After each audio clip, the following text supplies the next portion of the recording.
guess oughta do. Hey, high five, Fuzzy. Thank you so much for the gifted sub. I really appreciate that, dude. Thank you so much. And congratulations, Eslis.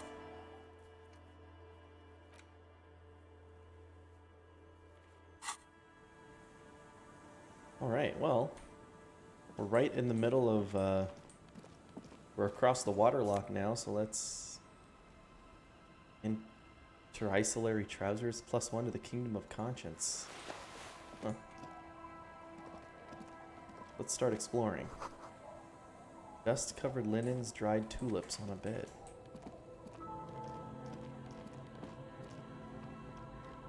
The worn and beaten wooden planks of the bench do not look overly comforting. We can sit on benches after we've solved the murder. Let's go. We can sit on benches after we solve the murder.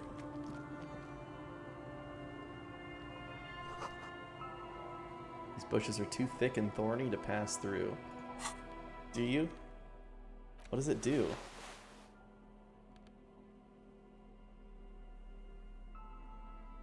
Kingdom of Conscience. I can actually wear that. I'm not really using a ton of electrochemistry.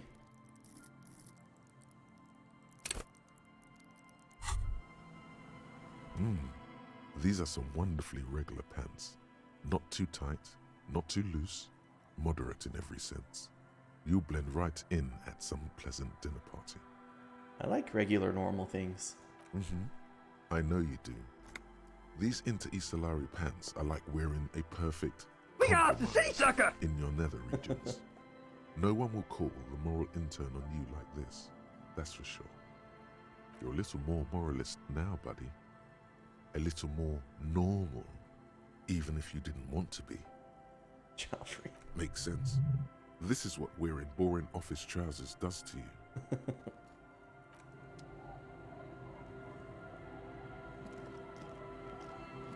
I talk to the bench again. The worn and beaten. Oh. Sit on benches after we solve the murder.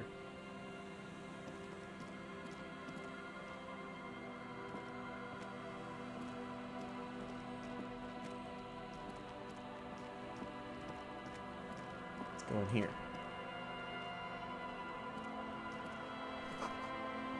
Construction material. Some real. Money and magnesium.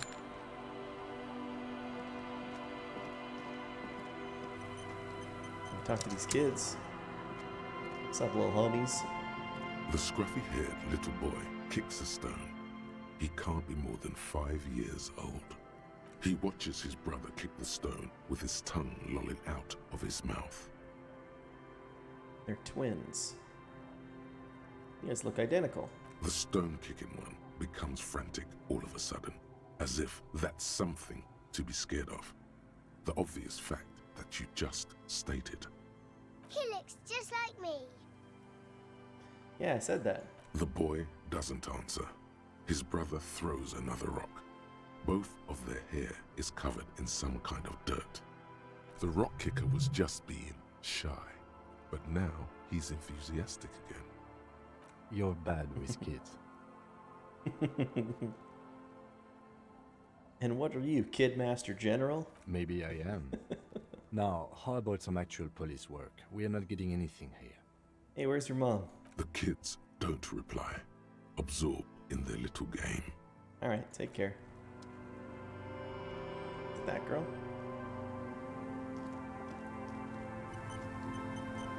Hey, Fuzzy, in the speedrun of this game, can you finish it all on day one?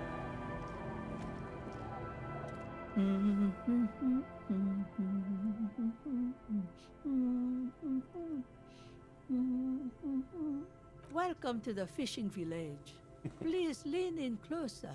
I have cataracts. Well, dang, I missed the Kimball story. Then how does she know you're here? Can't see, then how'd you know I was here? I still have a golden ear. Come, come. Okay. Oh, welcome, police officer. We don't cause any trouble around here. And we don't want any trouble either. We are not here to cause any trouble, madame. Trouble? Say the second thing, Bratan! Shows you got style!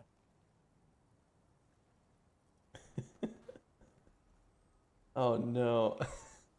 I feel like I have to say it now. The necktie told me to. I want to say we don't cause trouble, but we're cops, we're hellraisers. Click, click, bang, bang. No, you're not. I've seen you around here before. 12 years ago. You didn't raise any hell. You were quite helpful, actually. But still, in Martinez, you're considered an ill omen. Wait, I've been here before? No, not you personally. Oh. I meant the RCM. Some of the men got into a fight. One of them killed another, locked himself in that woodshed over there. He was brooding, needed some help opening the door. You got it open for him and took him to think about what he'd done in a more secluded place, somewhere more quiet. She says it as if he was on some kind of spiritual retreat. I'm considered an ill omen. Why hasn't anyone told me that? Maybe they are afraid. Why? Because you're an ill omen. But you're still welcome here. The Inn of As Ill long Omen as is men open with for guns aren't business. chasing you. And maybe even then, because that's the kind of fishing village we've built. I'm sorry there's not a lot of room to park the motor carriage, and not a lot of houses, or a lot of people. My kids are long gone, searching for treasure. So are others. Ah, look at me ramble on. What brings you to us? What's in the fishing village? Just us. It's barely a village anymore. We almost don't exist. What do you mean? This is pretty much a non-place. A gap. A blank spot on the map. Just a cluster of nameless shacks on a nameless street. Gotta be something here. Tell me. Over there, you can find more of the same. Shacks and trees growing wild. That's the pox. The pox? An old military hospital and its surroundings. Or it used to be, during the time of the suzerain. After the war, it was turned into a goodwill hospital for shell-shock veterans and folks looking for some quiet in the old sanatorium gardens. Now the area is crisscrossed with nameless streets and makeshift cinder block houses, shacks as far as the eye can see. What happened to the hospital? Maybe no longer needed because the military The left? goodwill ran out. The staff Oh. left and the place was shut down. It's long gone by now. She nods, rinsing another piece of cloth. I don't think this girl is, or this lady's relevant. Tell me about yourself. Me? No one. Just an old washerwoman. Mother called me Isabel, if that's what you're asking. And my married name is Sadie. Sadie Atler. Now it's your turn, Mr. My name is Raphael Ambrosius Cousteau. Your parents must have had big plans for you. Hey, welcome back, Cinder. Wonder if you measured up. The question must be prompted by your sloppy posture. Straighten your back, man. Oh, she's one of the people for the signature. I'm gonna try to forge the signature, so... Can I forge it over here safely? You take the legal documents out of the envelope. FRET's people watching, still at that -10.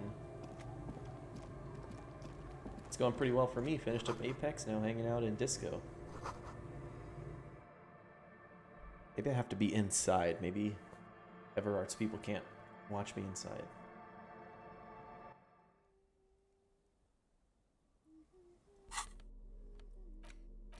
You take the legal documents out of the envelope.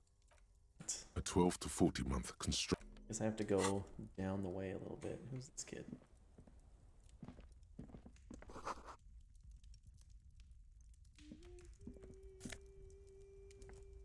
Ruffed grouse taxidermy. Hello, mister. Monica's titties. A young girl, barely 4 or 5 years old, sits on the sofa. She is looking at you with frank curiosity. She clutches a small stuffed animal. Occasionally, she twirls it around. What's that thing you're holding? It's Lammy. He's my friend. Sort of.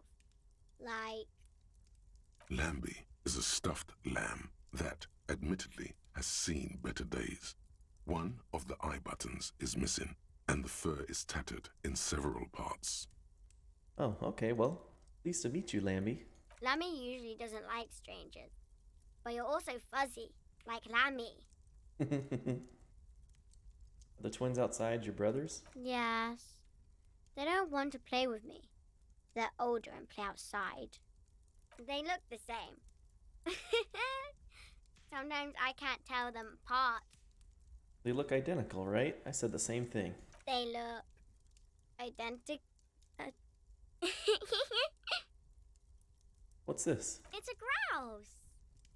You might be able to get on Gart's good side if you replace the broken scooter you almost certainly broke. Oh. Can I have it? I know someone who really likes stuffed birds. Sure. I mean, you already took it.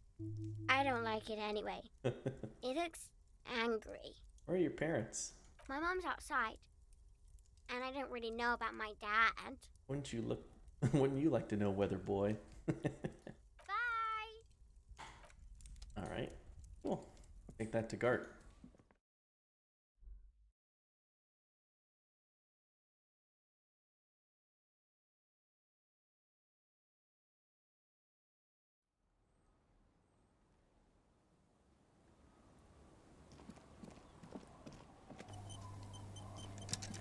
Hey Dapper, how's it going? Let's talk to these homeless guys. You stop mid-step and put your hand on the garish necktie.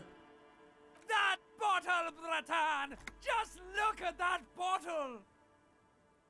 Okay, cool. What do I do next? Oh, I think this is about so much more than cool. Please go talk to him. See what it's about. I'm drawn to it. That's right, Terry. It's sketchy.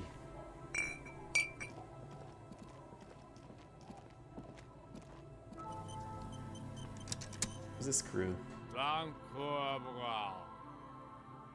Rumbles an unshaven man with a ruddy nose. He narrows his eyes at you as if in recognition, then turns his head away. The noxious odor emanating from the drunken man is strong and familiar. Ooh. Don't you call her? Yeah! Don't call Abigail! Who's Abigail? Uh-huh. Abigail.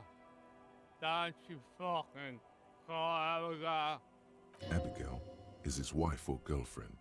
Chances are she's gone. Calling her wouldn't make it any better or worse.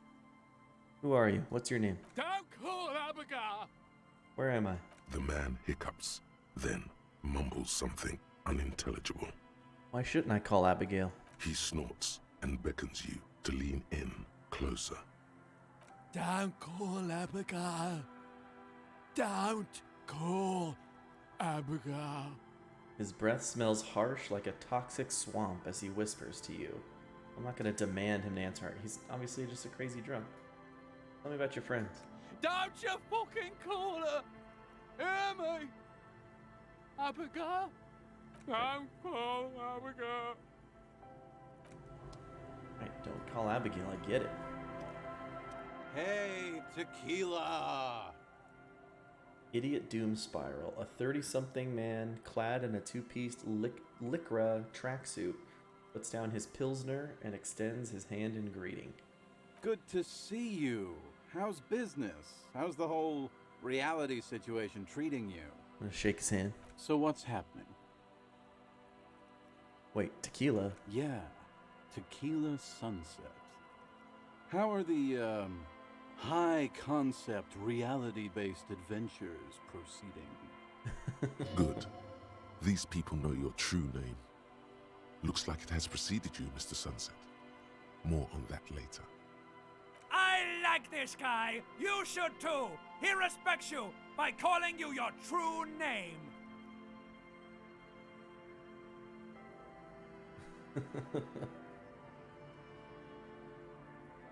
Oh no, people tell me I'm a cop. I'm getting used to that. It's good to hear that you're on top of things. Talking about used to, did you know that I used to be a real mover and shaker? Ugh, he thoughtfully picks at his shit-stained lycra jacket. Disgusting. Sadly, things aren't going that well in Idiot Doom Spiral Land. Haven't found those keys yet, haven't won that great piece of ass back. No word from my business buddies. This guy's your buddy. You feel it immediately. You belong to an organization, a fraternity of drunks. Perfect. Oh, I could just have him and his pals sign this document. What is the tequila sunset? You keep saying it. Tequila It's sunrise you. with the bloodshot Your eyes. tequila sunset. How do you know this? We've met before. Don't you remember? Maybe? Maybe. You look like you want to know how Tequila Sunset came to be. You look like you want to hear the tale. The tale. Tequila sunset. Something ominous there. Let's go ahead. Let me take a sip to moisten up my cords. Tequila Sunset rolled into Martinez last Friday. And by Tequila Sunset, I mean you. The man, the myth. The legend? Hey, Was I alone? let's not jump ahead of ourselves. This is your story. Stop interrupting. Okay. You got here on Friday to solve a case, hoping to be the early bird who gets the worm. And by the worm, I mean the buzz. Because as far as I know, all you did was get piss drunk. Word on the street is you went around the local hostel telling people that you're a police officer. Okay. And that it would be really fucked up if you shot yourself in the head right in front of them. That's pretty high concept, if you ask me. Well, I did do that at one point. The lieutenant's brow is furrowed. He's listening as casually as he can. What happened then? It was a late Saturday night when we, the Union of Moribund Alcoholics, were getting our drink on. Nothing remarkable about this. We get our drink on 24/7. Makes everything warm and glowy. I trust you know the feeling. Oh, yes, you do, Bratushka! The only thing better than that is putting the pedal to the metal after you kiss the tie. And off we go!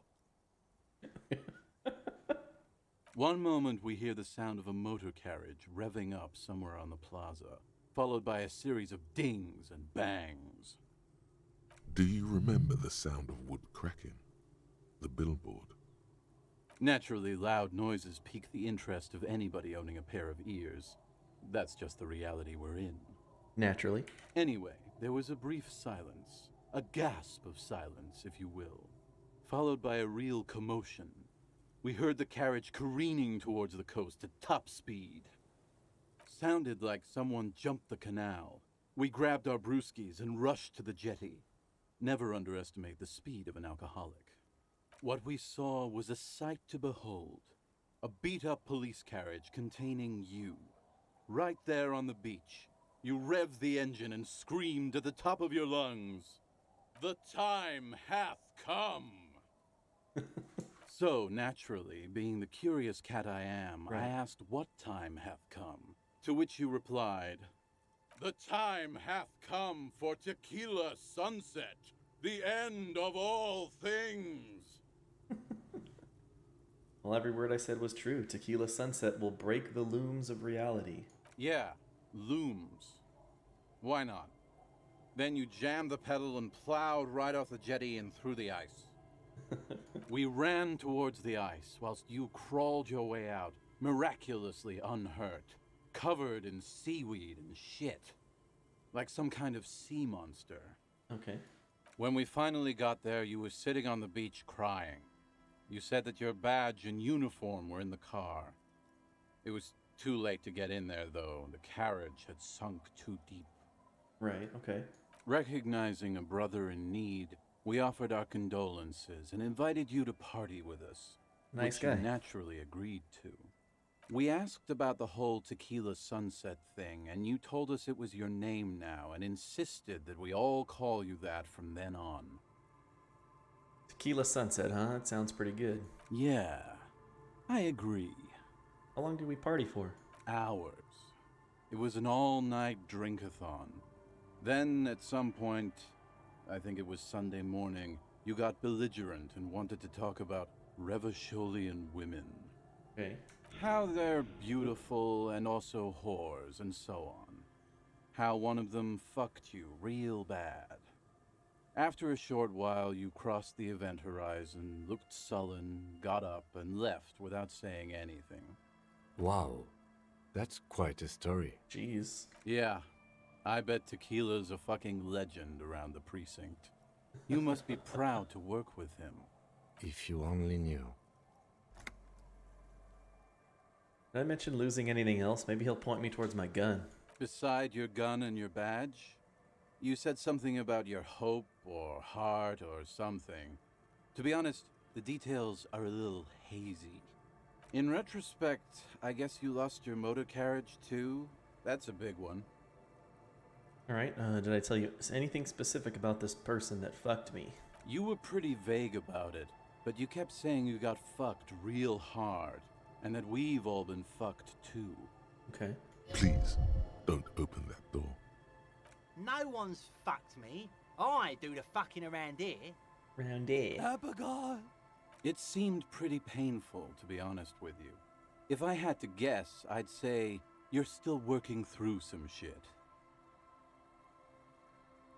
Did I say anything about my colleagues? You told us that they were a bunch of fucking losers whose main interest was cramping your style. Pretty accurate. It's more like you were cramping theirs. No specifics, though. It was more about you that night. You were the star of the show. I say anything about the case? Yeah, you said it was no biggie and that you'd solve it in no time. And that you didn't need anyone to do it. You're doing it solo now. A lot of cops go solo and hermit once they reach that level of alcoholism. Yeah. It's not meant as a joke. He's sorry for the hermit cop. We talk about politics. Yeah, you said that you'd really behaved unreasonably and failed to uphold your responsibilities as a representative of the coalition. Did you get a read on what kind of cop I was? You kept calling yourself a goddamn superstar who'd cleared 501 cases. No thanks to the squares at the precinct, as you put it. Alright, I don't need to hear anymore. It's a hard thing for a man to confront his past. That's why I avoid mine at all costs. You seem like you're characterized by your storytelling ability. Want to tell me another one sometime? Whoop-de-doo. So now I'm a fucking storyteller. Right. Why not? Better than a beach bum. Want to tell me how you became Idiot Doom Spiral? It depends, really. Are you willing to help me out? What do you need? Booze. Did you already forget our party? The thing I relayed to you earlier. Oh.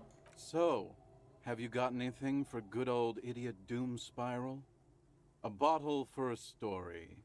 Seems fair to me. We got some sweet Commodore Red. Classy.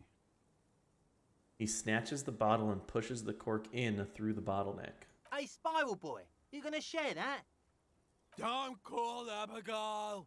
Shut up, guys. I'm telling a story here. Something happened to you. Something happened to me, too. My actual name is George, but around here, you already know. I was once a reasonably high net worth individual, a founder/junior partner at a high concept creative services agency. When my story begins, I had just landed a major contract with an insurance firm. I used the profits from my agency to finance what I called a cultural incubator. Abstract value generation, value per person, high concept stuff. I developed the paradigm, worked within the paradigm, but the burden of leadership weighed heavily on me. So I went jogging every so often to keep myself sane. Yeah. He seems pretty high net worth. Let's find out what happened. Did the jogging help? It did. With my trusty Sansarique tracksuit, I felt like I could conquer the world. But now dreams are worn thin.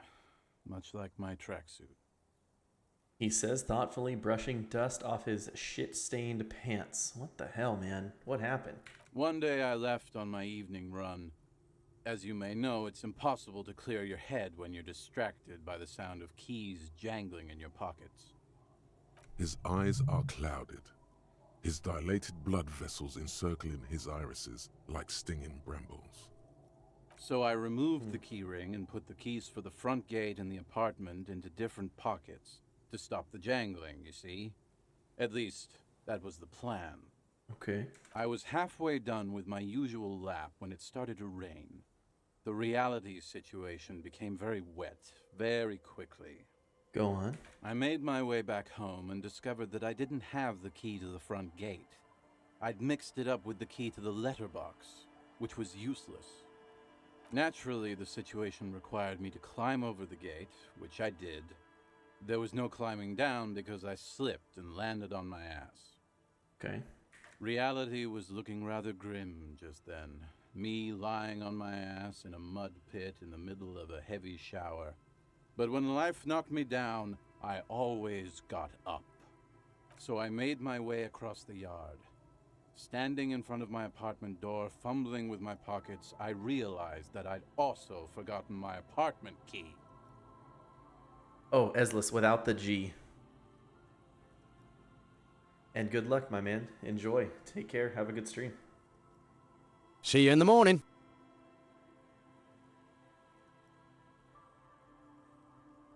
Right, so what happens next? I rang my neighbor's buzzers. It was late, and most of them didn't even answer. Those who did assumed I was trying to sell them something and hung up before I could even explain the situation. People are naturally wary of ad men, you see.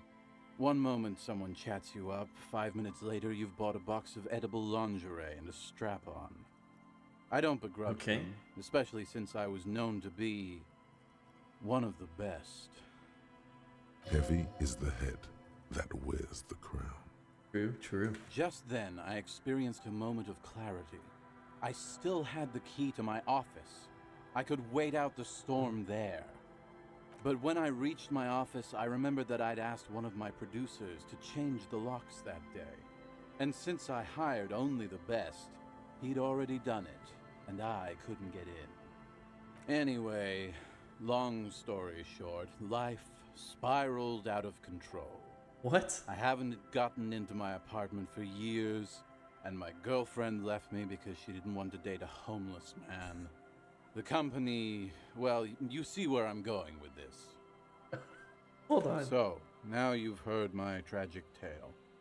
What do you think? Like nothing you've ever heard, huh? Yeah, I feel like we're missing some steps there. Tequila, I've thought about this series of events for a long time. If there was anything else to it, I would have thought of it by now. Why didn't you go to the authorities? Well, at one point they came to me, but, you know, I didn't have any ID on me, so they tossed me in jail for 2 days. I can't say it increased my faith in the RCM. No offense, gentlemen. He couldn't get in his break a window. What are you talking about? This guy's insane.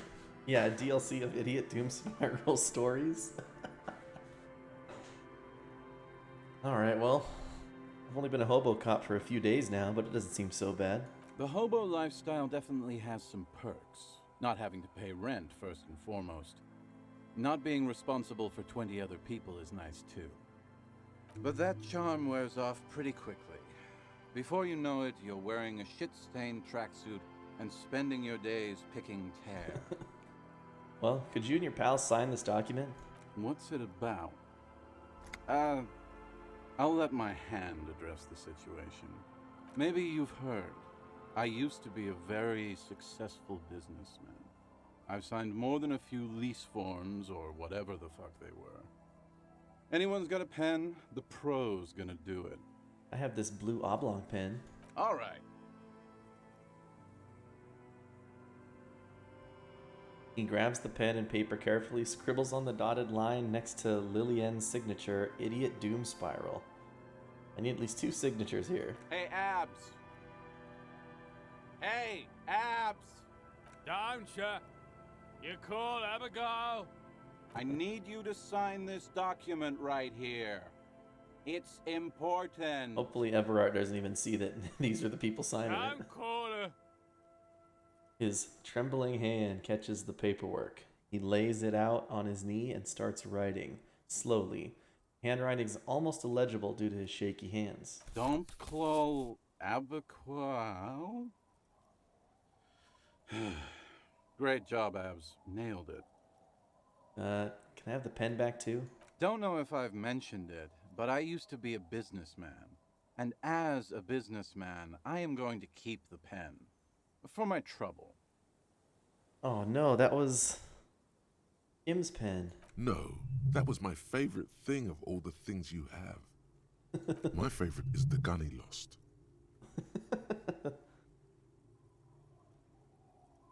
Thanks. No problem. Now, where did I put that? Fucking hard work done for the day, man. Don't call Abigail. Thank you for your services, gentlemen. Should we go and mail these? I think Oh. I saw a mailbox on the plaza. Yeah, Mailbox Plaza got it. We're just mailing it, so we don't even need to.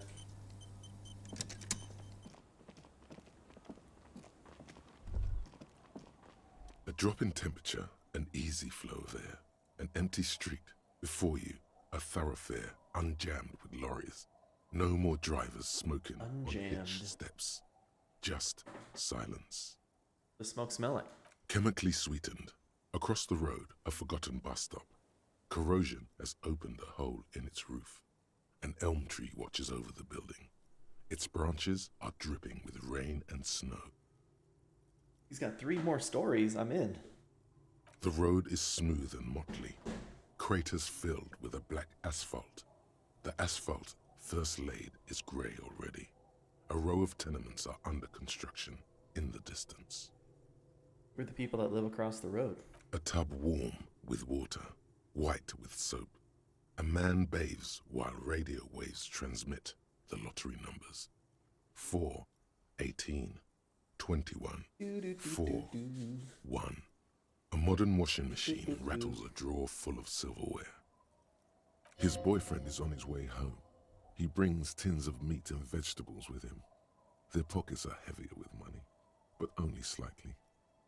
What about the bus stop? Number 312D. Young girls used to come here, huddled up, hoping for more warmth than their thin coats give them. The bus took them to school. It has not run for 8 years.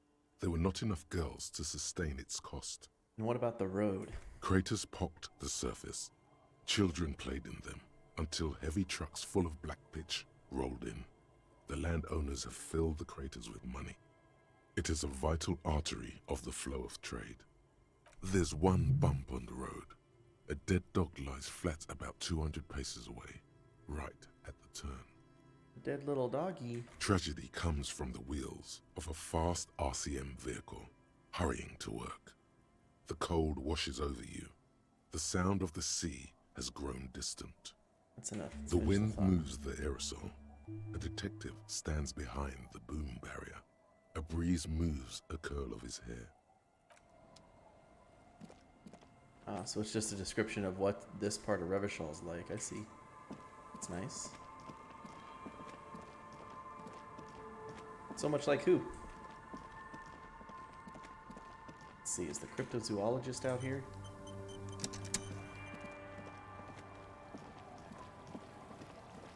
Hey, is that part of my wheel?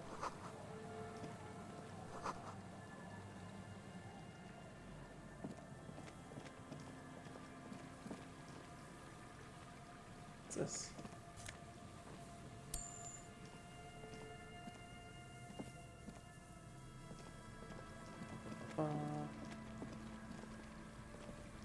Ba-ba-ba.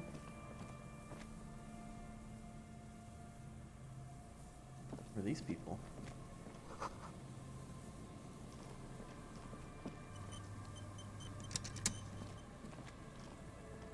And Mikhail noticed the windows, especially with how there are no windows on the south side. This was to deal with.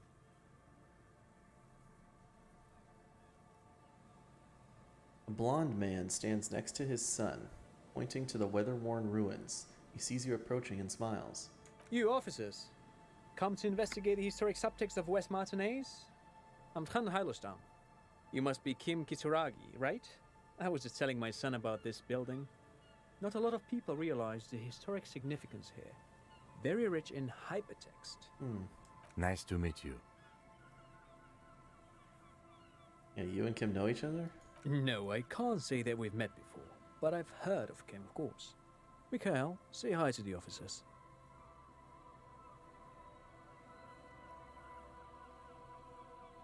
He rests his hand on the boy's shoulder. The child stays hidden behind the hem of his father's coat, clutching to his worm-themed coloring book. Worm. Mikhail's a little tired today. We spent all night trying to run Orbis on his radio computer. Have you heard of it? It's a programming language used in Grad. Quite tricky, but he wanted to play this Grad-made adventure program. We've been getting really into worms lately. The man speaks in the artificial cadence of a professor, or someone who's been on too many radio shows. But I assume you're not here for giant worms when there are so many real things to see. Just as I was telling Mikhail before, this is where the Coalition landed in '08. We could be standing on what is the most interesting landmark in Revachol West. Oh, Lance Riddick. He's also in John Wick, and he was a major character in The Wire, my favorite show. This man is your half-brother. You feel it. But why? Oh. I don't believe this actor is, I don't think this is that guy. He does sound like him, though. I'll give you that deep voice. Very similar. So fascinating about an empty old building. Aha! But it's not just any empty old building. He raises his hand to his eyes, springtime sun warming his handsome face. All four of you turn to admire the mural before you. What not a lot of people know is this used to be the R&D department of Felt Electrical. And Felt, which now sells ink cartridges mostly, was once a top dog in the turn-of-the-century cybernetics boom. Hold on. What's R&D? R&D? Look at the building. It looks old and weathered, with seagulls picking apart its stone and metal carcass. Bushy undergrowth has taken hold of the collapsed rooftop. Some kind of bird has set up a nest on a broken windowsill. I guess what R&D is?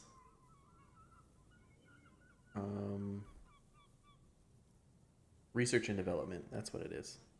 Apologies, it's an acronym for research and development. They don't use it anymore. You're probably more familiar with RTD, Research and Technological Development. Maya Kalpa, you are not familiar with that one either. This man is a bookhead. Yeah, Terry, no, that doesn't say research and development. It says research and development.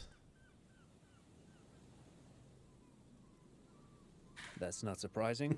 Only a vestigial ink cartridge and ferrotape manufacturer remains.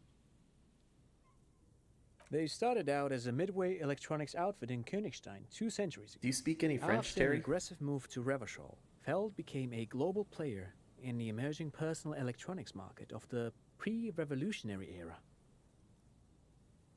Any German? Still, Tricentennial was beating them in business machines. But Feld had an ace up their sleeve. Or should I say, they were developing an ace up their sleeve? I'm mixing my metaphors here.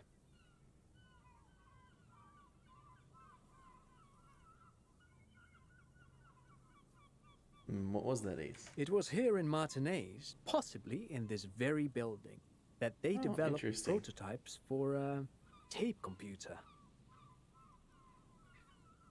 An elegant folding mechanism of rollers and ferrotape ribbons, portable enough to be a take-it-home solution, revolutionizing business machines, possibly even bring them to the average consumer, which is a feat of engineering even today's giants, Rehm, ICN, and ZAM, haven't achieved yet. He assumes something like a combat stance, facing the wind. What happened? Indeed. What? The revolution! Look at that little kid. Unfortunately, their moonshot project never made it to the market. Feld's move to Revachol backfired. The revolutionary government liquefied their assets and expropriated those very advanced prototypes. Possibly from this very building, or one of the adjacent ruins. All of this was built by Feld, even the boardwalk. Wild Pines built matinees proper as a resort for their middle management.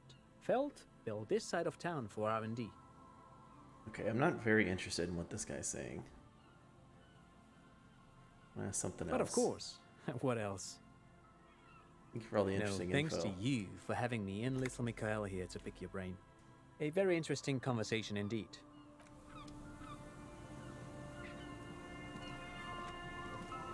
You see a once bright mural towering above you.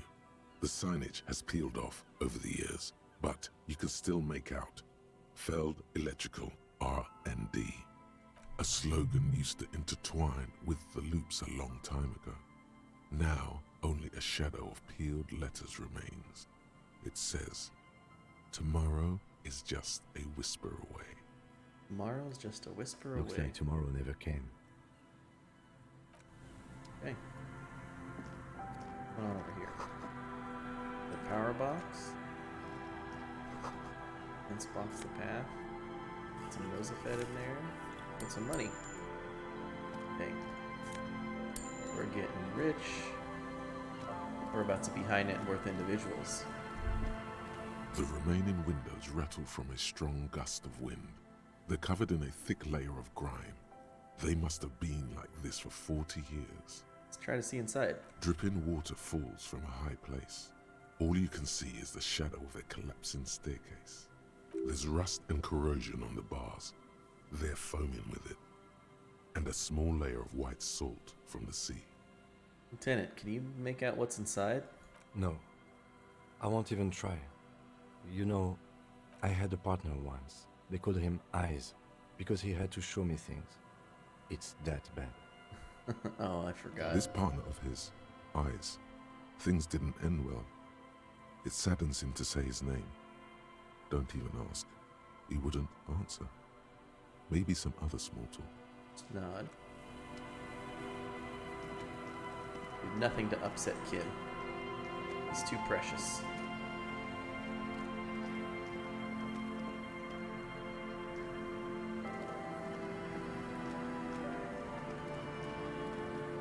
Ooh. There's some way to get in there, but how?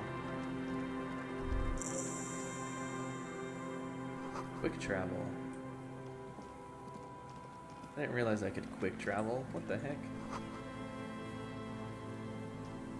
A metal payphone under a yellow plastic dome. You could use it to call someone, unless you're out of change. You hear the tone. The machine is inoperable.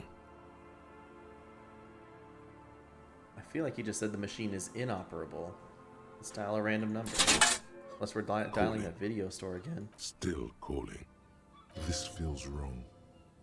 Should you be doing this? End of tone. Someone picks up. Pierre? Is that you, Pierre? Yes, it's me, Pierre. So nice of you to find the time to call me. It gets so lonely. Even the animals have died. Excuse me, jeez. What kind of pets did you have? Are you sure you're Pierre? Your voice, it's different. There. Chrysanthemum. Your voice is ambrosia. Her voice is drowned in white noise. Sounds like waves washing a beach, growing in volume until the call suddenly disconnects. You get a sinking feeling. It makes you look if Lieutenant Kitsuragi overheard you. To your relief, he did not. Oh. Do another number. Calling. Still calling. Again? Seriously? Someone with a masculine voice picks up. Hello, Gerard speaking. Gerard, what a douche name. Change it. Change your name. What are you, like 5? A woman's voice shouts something in the background, and when Gerard speaks again, his voice is hushed. Thanks for calling, Phone hanging up. Disconnect tone. Let's do another one. Calling. Calling. Calling. Still calling. Still calling. Stop calling me, man. The voice on the other end is slightly I'll hysterical. get you your money, alright? I just need till tonight. Let me work. Yes, but a slight change of plans. I want this delivered to the Whirling in Rags in Martinez. Tethys. Hey! You're not Tethys. Screw you, and don't ever call here again. You're fucking with some serious people. Disconnect tone. Okay, one more number, Kim. Calling. I'm tired. Man answers fast this time. His voice is hoarse from cigarettes. You hear typing in the background. Sounds like he hasn't talked to anyone in quite a while. I'm tired too. If I could go just 1 month without writing, no, 2 months, I could regenerate my brain. Fucking liberalism. 2 The months. man disappears with a sigh. You do not hear the customary disconnect tone, just silence in the handset. The machine is still waiting for you to dial a number. Seems like it did not have time to swallow the coin. This sometimes happens. Lucky you. Free. The call went too fast for the payphone to register. You can still make a new one without paying. 92%. Dial a random number with your eyes closed. 92%. +1 for sorry cop. And +1 white morning. You close your eyes and put your index finger on the rotary dial. Then pull down on the number. Then move one up. And repeat the motion. Twice. Strange. This is not how you started before. Keep dialing. 414447. The rotary dial feels cold from the sea air. Oh, I've never played that, Dapper. 1117361. Your fingers keep moving like a spider every time the ring rotates back with a little ring of metal, like a bell tolling. There is some serious bass in this guy's voice. Yes. 451-67451. You are going deeper now, into some unknown place, far away from this island of matter and its telecommunication networks. Finish it. 451. You have dialed God knows how many numbers. The headset has been waiting silently to relay a signal. Surely nothing can come of this, you think. But it does. A connection. An ultra-long distance call. Your air fills with a crackle, the wash of a strange ocean full of white noise. A little bird starts ringing in there, not like the local calling tone before. No, a small ring in a cage of distortion, far away. A distant network of phones.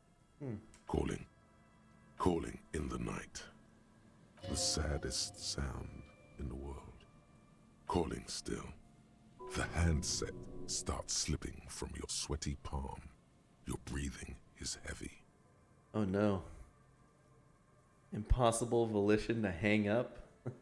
Let it call more. Calling. Calling. Calling. Calling. Calling still. Then the ocean breaks. Out of the depths, a woman's voice emerges. Small. The dearest thing you've ever heard. Hello?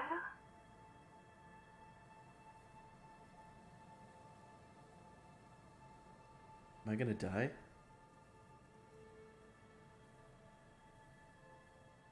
Hello. Who is this? Can't tell you who I am. I have a secret plan to win mankind 3,000 years of peace on this planet. I have to be ominously vague. Who is this? Dora. Who is this? The connection is bad. Dora. The name feels like a gift. Oh no. A gift that was meant for you.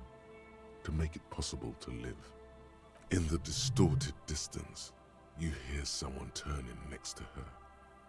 Bed springs rattle. Don't react. Doesn't matter if you react or not, you still think you hear a man's voice in the background. It It's covered in pain and white noise. Your voice is so beautiful. No, no. It's you, isn't it? It's you. I don't want to say I want to die. I'm going to say this weird thing. You're not ominous, Harry. You're drunk. You only have 2, maybe 3 things left to say before the change runs out. I'm not drunk or high, I'm just hurt. Why does it hurt to talk to you? Oh, God. Hey. Do you know what time it is? It's so late here. It's 4 o'clock, Harry. I need to wake up in 2 hours.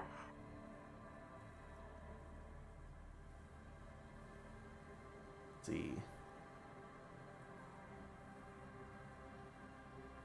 Where are you? You sound like you're in another world. I'm in Morova, sleeping. Let's see, I want to talk about me. Who am I? You sound like you know me. What do you want to talk about that we haven't talked about already? This is bad. You feel your right hand on the handset cramping up with pain. Is there someone there with you? Yes. My head hurts. I'm gonna have a heart attack. Where are you going in 2 hours? To work. Where? The academy, where I work. The academy? That sounds better than my job. I'm happy. No response, only a sigh. The connection crackles like burning paper. I'm the law. I'm a detective. I'm doing a case. There's a hanged man. She does not answer anymore. I'm gonna solve it. Harry. Disconnect tone. Oh. The machine ran out of money. All right, Cinder. Thanks for hanging out for a bit. Enjoy and be safe out there. Trying to dial it again. You dial the number again. 26 pulls of the rotary dial. You too. The machine eats the coin, and a terrifying ocean of distance rustles in your ear. In the middle of it, a familiar ring. Small, distorted, calling, calling, calling, calling, calling, calling, calling. It looks like she doesn't want to pick it up, Harry. Stop scaring her. Why? Come on, you know why. Still let it ring. Calling, calling. Harry, please.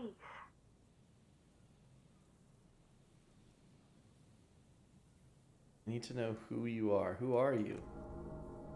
Please. I'm going to hang up now, okay? Phone hanging up. Disconnect tone. Try it once more. You dial the number again, as you've done many times. You remember it well now. 001 41 44 47 11 17 361 451 67 451 451. Calling, calling, calling, calling, calling, calling, and calling for who knows how long, but no one answers. You need to insert more money to call again. You want my money? Punch the phone.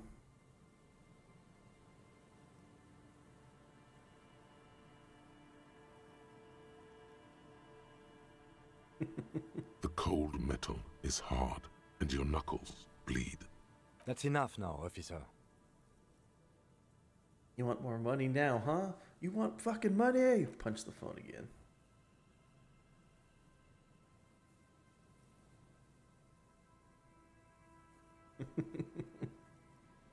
It didn't give you any fun for that money. Officer, that's enough. Let's return to work. It's over.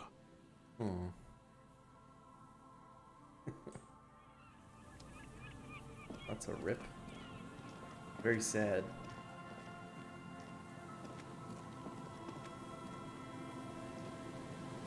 Someone has left an unidentifiable article of clothing on this railing. It smells really bad. Ew, take a closer look. It's streaked with dried seagull shit and tangled with pieces of seaweed. A dangling arm suggests that there might be a jacket beneath the crust of filth. It seems likely that it was left in the surf until someone laid it out on this fence to dry out. Unfortunately, that just seems to have stiffened it into a shapeless mass. Please tell me you're not taking that with you. Why not? It's a guano-encrusted jacket, and you're already carrying around enough as it is. Killjoy.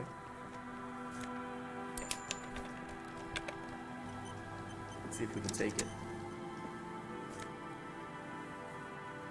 Filthy jacket. Yeah, it was pretty sad.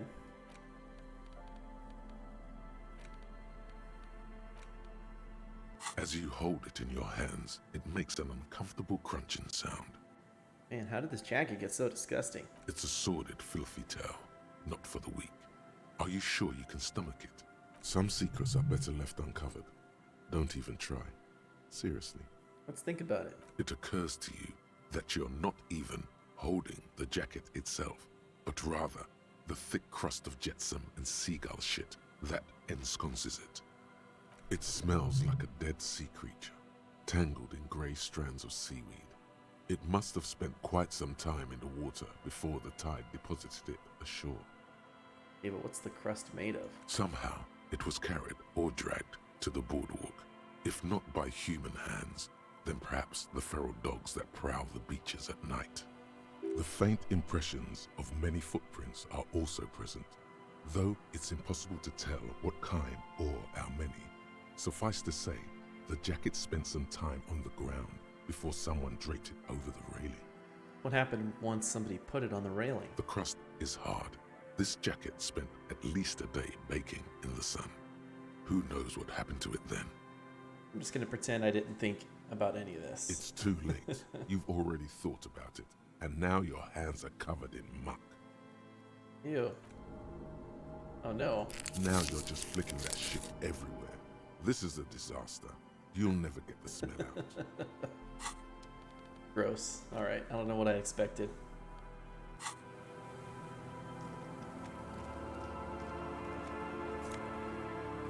More tear. Making fat stacks of money. Mega Binos prescription lenses.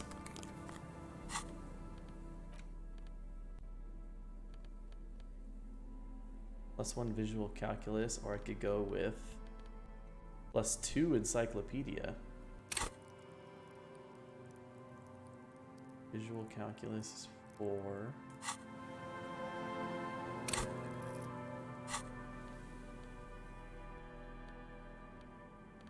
Yeah, it's kind of a combo.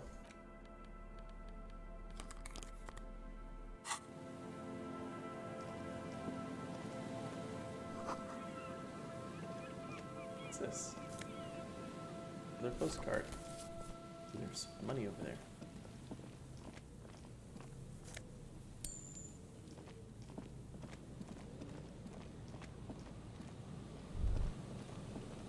The smell. It's awful and familiar. What is it? Don't you recognize it? That hideous pungency. That faintly cloying sweetness. Is that guy dead? Only death smells like that. Something cold wakes in the pit of your stomach. Fear. It is death. It must be. Heads up, LT. Something's not right here. The lieutenant has already brought a handkerchief to his nose. Floorboards are rotten and weak. That's a dead body right there. Hang tight, guys. I will be right back. Just gonna go pee real fast. But I will be right back here. Less than a minute. 1 sec.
Thanks, guys. Alright, let's go.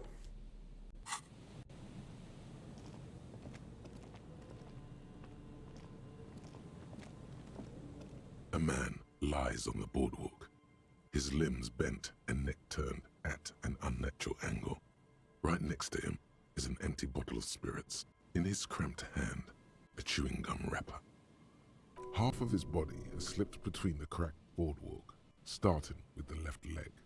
The fall has left him broken, contorted like a sad puppet. The smell is not as bad as a 2-week-old corpse, but it's definitely heading there. Hold on. Lividity is faintly pronounced. Whoever this is has been dead for 2 days. No longer. We need to investigate. Another dead body. This is your job. Steel yourself. Calm now. Carefully. Just another day. Just another dead body. Breathe. Study the man himself. Good place to start. The man has fallen through a crack in the boardwalk and hit his head against the the working metal class bench. husband? Oh, no. Coagulated blood covers his black hair. One of his feet is still dangling through the hole. A bad fall. It might have been dark outside. This place is a minefield in the dark. Examine his face. His expression is dull, like the sea behind him. Drops of water shining on his mustache. His eyes, empty and wide, look frightening in their frozen gaze. Shoot, did he fall in the hole and get stuck? Height, 170 to 175 centimeters. Curly hair, stout build. Age, approximately 50 to 60 years. He was confused when he died. Confused and alone, most likely. Overcome with the awful surprise of it all. He was just about to head home. The first step back home proved to be his last. That's what the chewing gum seems to point to as well. Study his clothes. He's wearing mud-caked boots, beige trousers, and an old brown leather jacket with a bright blue lining. There are traces of kebab sauce on his chest. Kebab. The leather jacket suits him well. It must be custom made. A cool leather jacket with a bolt of blue? Oh no, this sounds terribly familiar. Check his pockets. You find some sunflower seeds and a rain-soaked library card folded into two. His jacket feels sodden and heavy under your hand. Good. We should take a look at that library card after this is done. Let's take a look around. There's some dried blood on the metal bench, right where the corpse's head rests. The floorboards are rotten and slippery wet around the hole. An empty bottle lies nearby. A chewing gum wrapper is clutched in his fist. Or if he hit his head too hard on the bench. A dried chunk of blood covers the hair at the back of his head. An open wound. It's sticky and cold to your touch. This is where he came out of himself, drop by drop, when he was unconscious. It took 3, maybe 4 minutes. I don't see any other major wounds, do you? It's hard to say. Seems like the head wound was fatal. It's exactly the shape of the bench. Yeah. Up on the floorboards. They screech under your feet ominously. It's hard to say whether the dead man's weight was the cause of the boardwalk to break. It definitely looks fragile. Oh, look, it's even got the red there. You see waves churning below. Something cracks beneath your feet. A .75 liter Tallulah vodka with its cap missing. There's hardly anything left inside. Tallulah vodka. Tear all around us. He looks at 2 other bottles near the coin-operated viewer, then at your yellow plastic bag. I'd prefer if you didn't collect them this time. It's not proper. True. It feels disrespectful. Kinda does. Let's take a look at that chewing gum. Grabowski spearmint chewing gum. Green leaves on the cover. The man's mouth is half agape from the terror of the fall. We're looking in the mouth again. The blackness of death. Stench. You think you see white chewing gum too. He ate the whole pack, right? It's to cover the smell of alcohol before going home. The worst thing is, I've seen it before. Almost the same scenario. Even the chewing gum. It's always the same. In a ditch off a road below the 881, he thinks. a young father. Then he shakes his head to make the memory stop.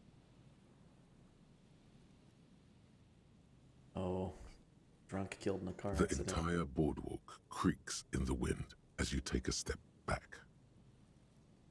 What do you think happened here? I think he fell through the floorboards and smashed his head on the bench. Death by misadventure. He slipped and fell through the boardwalk. A truly unfortunate accident. If it wouldn't have been for that bench, he'd be alive. Right. It does seem to be a pretty straightforward misadventure, although there's still a question of identifying the body. Pretty sure it's that lady's husband. Looks like one of the locals. He'd have to know this spot to come here. You don't just walk over here. But that's just a lazy assumption. What do you think? A dead working-class man with a bottle in his hand? Don't deceive yourself. You know who this is. Yeah, we know who this is. It's the working class woman's missing husband, dead on the boardwalk. The woman you met at the book stand? Why do you think it's her husband? Leather jacket. It matches her description perfectly. The bright blue lining? Well, he's definitely someone's husband. What should we do with him? From where I stand, I can see two options. We either take the case and follow the leads to identify the body on our own, or we report back to the station and leave this for our colleagues to handle. Well, we found him. We should finish this. Alright, we should first examine the library card you found. Then we can call the station from my kinema. Let them know we are taking the case. I mean, yeah, we already solved it, so... The library card is folded into two and still slightly wet to the touch. The front side reads, Central Jamrock Public Library Card, issued to Billy Mejean, expires July 53. Billy Mejean's not my Billy lover. is a unisex name. Could be the deceased, or his family member. Look inside. I guess you're right, Terry, making too many assumptions. Is an avid reader. You find a list of books written in blue pencil. Radio thriller. Stand a little less between me and the sun.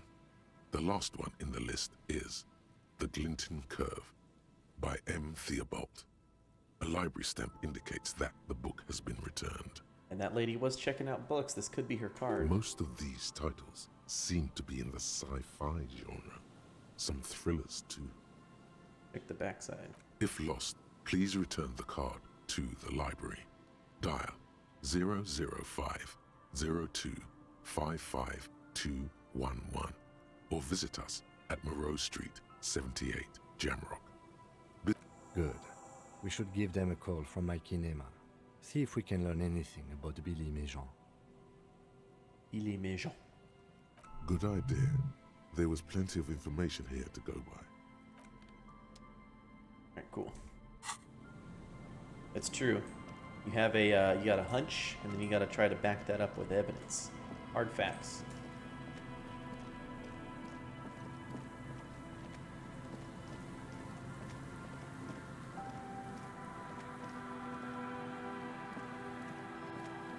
Billy Mejean. Can I fast travel?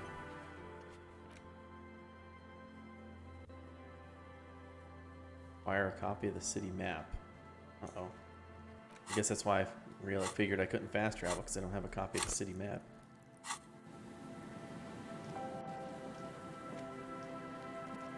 Can I go over here? No?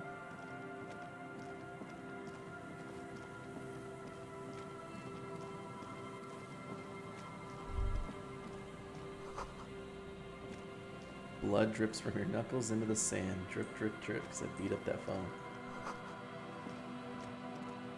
Headphone, smashed receiver. Kick drum pulse. The music is coming from somewhere on the ice. The shadow of a very large building following you. Oh. I don't know what this is. Heavy wooden doors, more than twice your height, stand shut in front of you. The rectangular sea-worn ornamentation appears in stark contrast to the padlock, carelessly drilled into the wood. Let's rattle the doors. Nothing happens, only the sound of the padlock rattling against the door. I don't think that's going to work. Take a look at the padlock. This cheap-looking padlock is sturdily built. It shackles together a hasp and a staple screwed into the wooden door. The lock is adorned with a yellow sticker. It'll be easier to break the staple than the lock. Also, that sticker is interesting, somehow. Let's look at the sticker. You see a yellow circle with 2 X's and a big curve below them that looks like a mouth. You're pretty sure you haven't seen it before, but what the symbol depicts is clear enough. A smiling dead guy. The curve makes it smile, and the X's make it dead. You seen this symbol before? He takes off his glasses and uses a blue handkerchief to thoroughly wipe them clean before inspecting the sticker. Then he looks up, pauses, and replies. No. No, Smile. What's it look like? Looks to like you? a dead man smiling. Suggests junior delinquency. Okay. For Raphael ZOC, the moral intern defined junior delinquents as minors between the ages of 10 and 16 who have committed an act in violation of the law. These acts aren't called crimes as they would be for adults. Crimes committed by minors are called delinquent acts. This was part of your officer's exams. Hey, what's suggestive of junior delinquency? I haven't seen that sticker before, and I'm not a youth. Thus, it must be made by youths. Damn youths. Let's try to peel it off without ripping it. There's nothing like the sound of a sticker unpeeling. Now it's stuck to your thumb. Put the sticker on your ledger right on the cover. Voila. Looks very modern. Yeah, style, bro. Like the carpentry. The carving on the door is block-like and angular, like the church itself. 2 large beams shoot downwards, sinking into the wood before they reach the threshold. Run our hand over a beam. The surface Beam is me, smooth baby. from the wind, but moist to the touch. Moist. Let's inspect the staple. The padlock passes through a staple that's been hastily attached to the wood. Closer inspection reveals that one of the screws is not a screw at all, but a nail. The work has been done recently and is unprofessional, to say the least. Unprofessional. Should you want to get through, it might be easier to just pry the whole thing off. This is where my pry bar comes in handy. Or Mr. Pry Bar. Maybe we should circle the building first and look for another way. The building has seen enough mistreatment. There is a That's touch fair of enough. guilt in his voice. We start with that kick drum coming from the ice. I heard a sound before. Yes, the pulsing bass. A sure sign of junior delinquency. Somewhere east of here. Apply some force, official force to the padlock. Try to find another way though.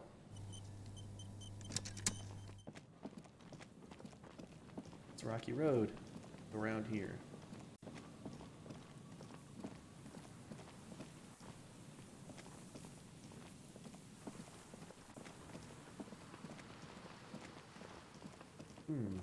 Ooh.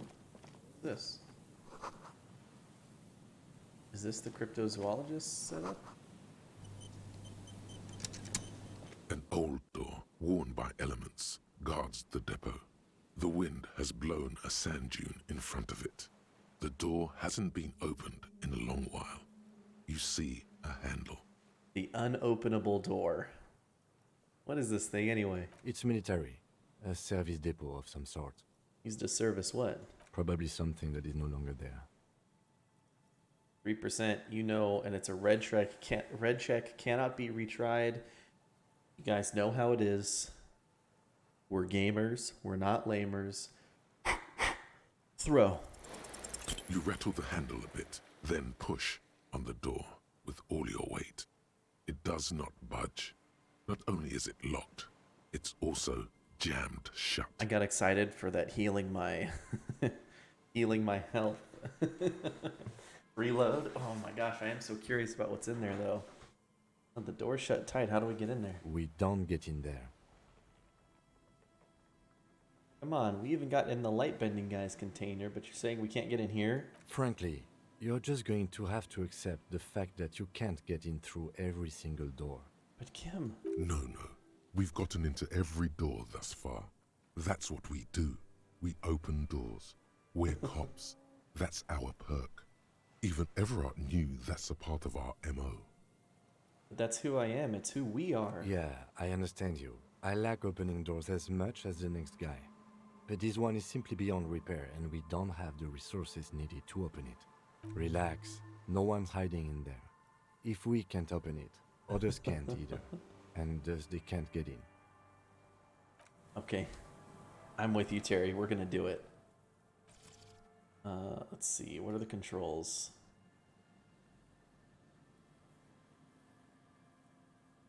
Let's see. Okay, well, Fuzzy, can we legitimately not get in at all?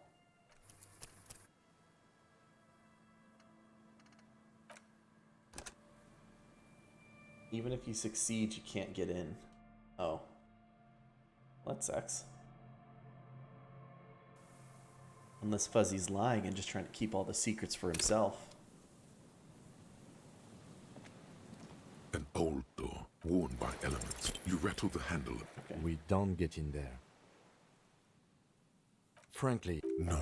That's who we yeah, are. We'll just take relax. that then. No, it's military. Probably something. Okay, then I guess we don't get in. What happens if we pass the check then? It just says can't get in?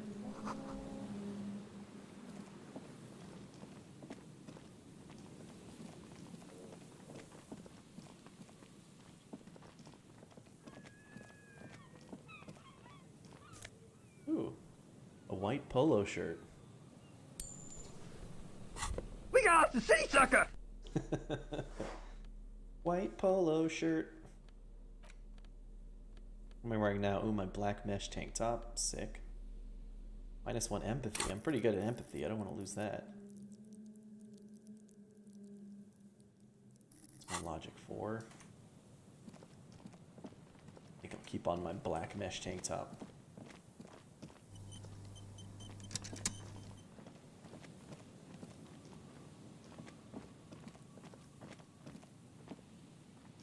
Where do I get a map of the city from? Cigarette butts cleaned away under the rock. Brand Yumutiri. Take a note. Yomotiri. Oh, the bookstore, okay. Campfire. Rusted control box. Oh, night, Joffrey. You little city sucker. See you in the morning. Have a good one, dude. I'll catch you next time.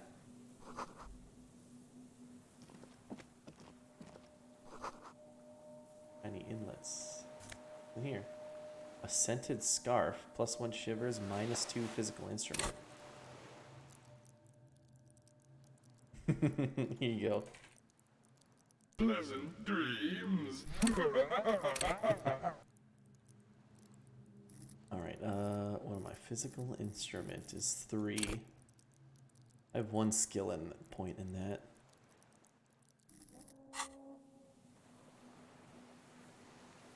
And oh no, I lose the necktie thoughts. Like that's a hard pass. What would it boost my shivers? Just 3.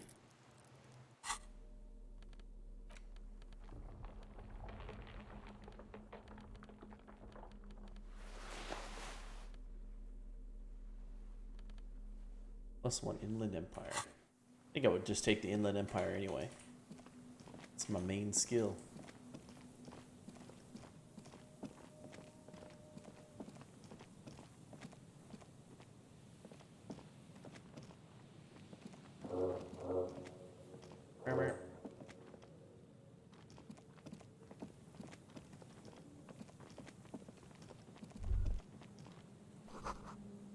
Boardwalk rises to your south. It casts a long shadow over you. Long shadow.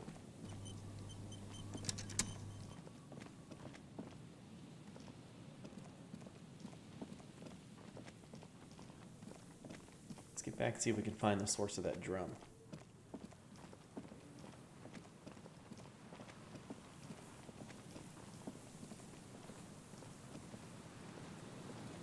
Get over here.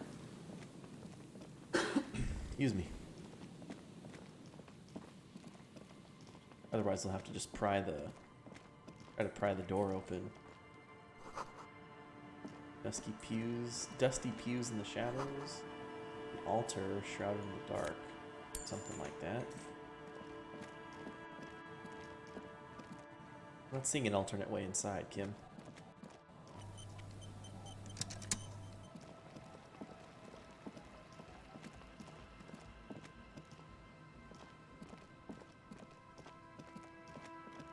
What's under here?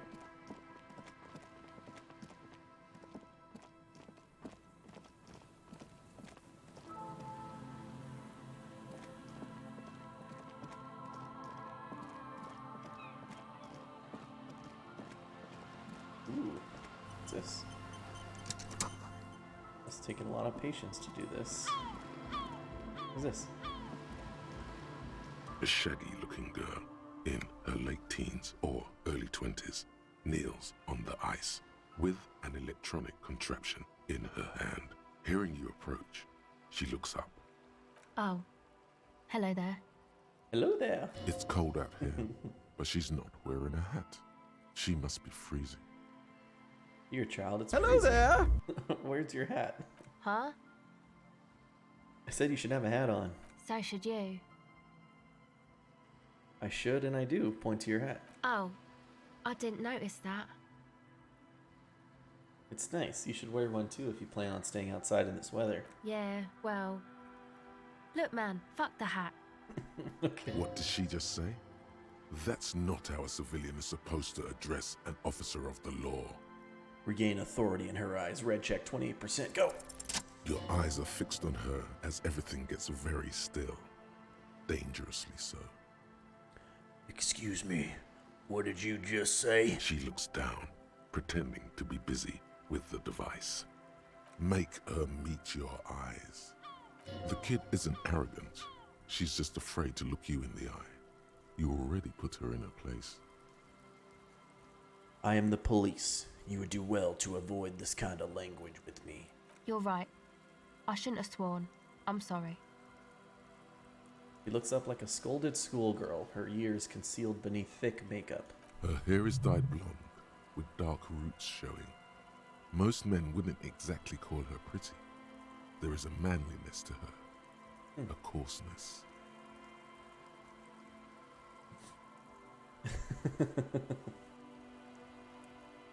Failing that check, you break down crying. I'm surprised I passed it, considering how many, like, 72% checks I've failed.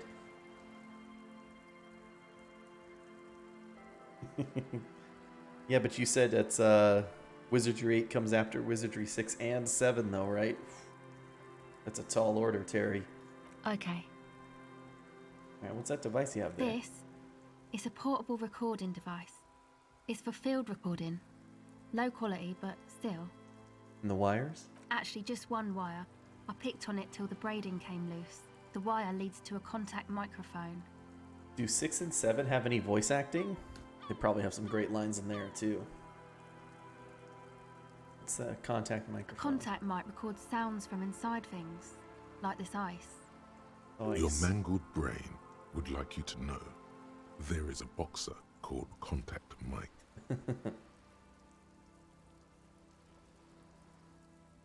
Yeah, any news on my wife's name? How about my mother? No, you're welcome. Does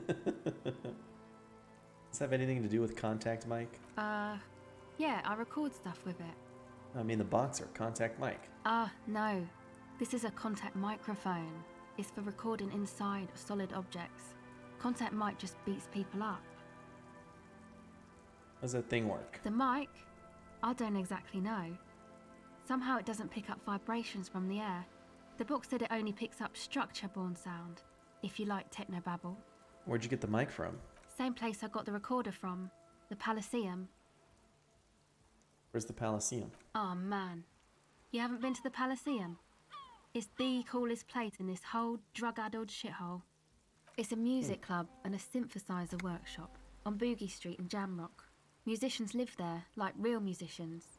I once saw Arno van Eyck. Thinking about it really cheers her up. It's a long way from here, though. Sounds like a place for congregating homosexuals. Alright, who's this Arno guy? Oh yeah, guess you wouldn't know Van Eyck.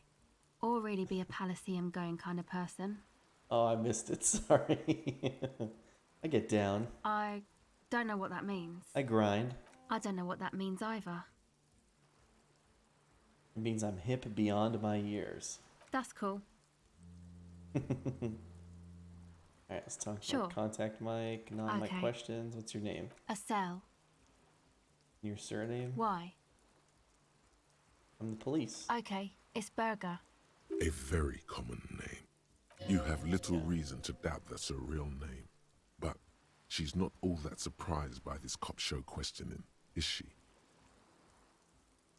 Seems surprisingly comfortable with being questioned. Why is that? Well, it's just questioning, right?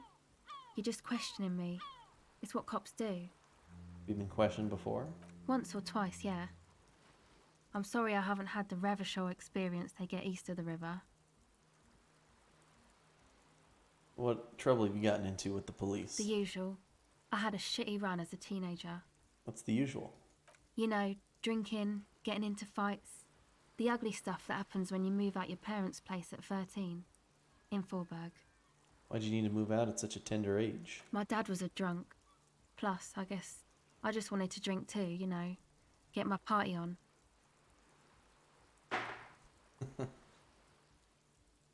Drinking, partying, and disco music are bad for you. You should take me as a warning example. She nods very cautiously. What are you doing out here in the cold? Recording, I guess. What are you recording? I think I'm recording cracks in the ice. But there's no way to tell. Not without headphones. I think I just recorded your footsteps too. Not sure how that will sound. What happened to the headphones? My boyfriend sold them. What for? I don't know, man. Things. Just stuff you need for life. Sucks. A lie. They were probably pawned off for something suspicious. And what are these recordings for? The cracks, the footsteps? The musicians in the Palaceum used them for making music. They looped the stuff, cutting the tapes together. They make music out of cracks in the ice and keys jangling. Crazy sounds like that. It's hard to explain. Okay. Anyway, I thought I'd make some too.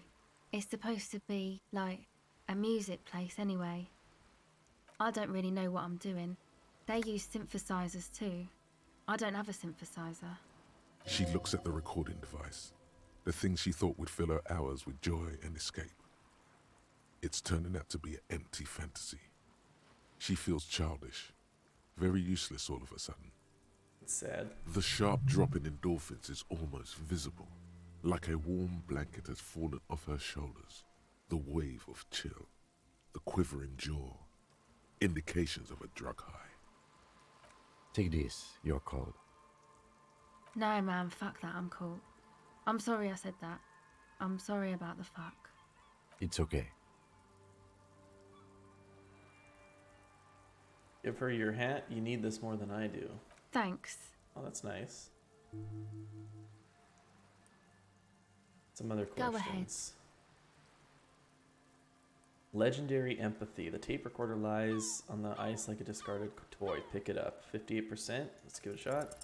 The device is still warm from her touch and heavy as a brick from the batteries inside. The company logo, Omicron, adorns its yellow plastic cover. Inside, the tape is rolling. The girl looks at the device in your hands. I'm sorry you have to sit here on the ice with the drugs wearing off. At your age or at any age in this weather, waiting for it to get dark. She looks you in the eye, her pupils wide, surrounded by a ridiculous amount of makeup.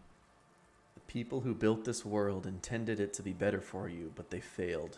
It is easier to live in their failure with this by your side. Tap on the tape recorder. The wind howls. She remains silent. It's real. Tell her. It's not a childish fantasy. It can be a real weapon against what's coming for you now. What is?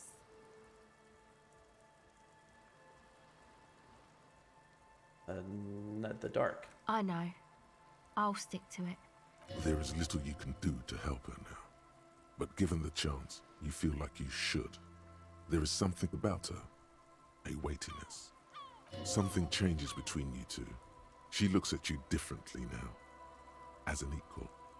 A fellow human being. So thanks, I guess, for the psych session. Maybe I can return it. What's been eating you, officer? Nothing eating me. Come on, I can tell. But okay, be a boyadero about it if you want to. I guess there's something that's been making my life hell. What is it?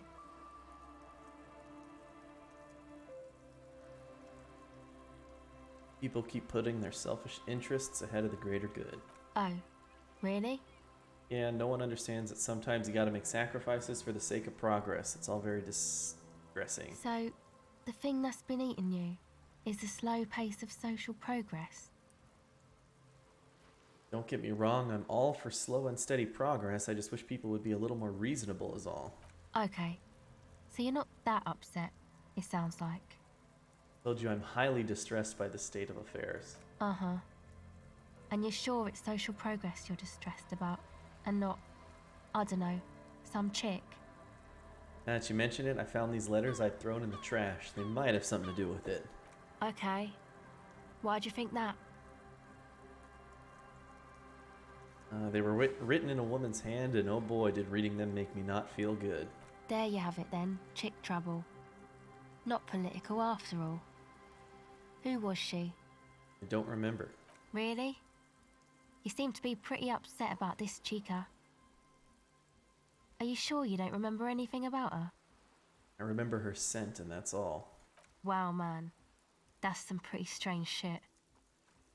Are you sure the letters were for you? Yeah, I'm sure. Why would I have reacted so strongly otherwise? How come you don't remember, though? Is it like some selective memory thing? I think it's more about me getting so unbelievably drunk I completely erased all memory of this world. Yeah, or it might be that. This one time I did so much booze that I forgot too. It's obvious she's done more than booze. Yeah. Or it might just be some psych bullshit, you know? Königstein wank. What's that?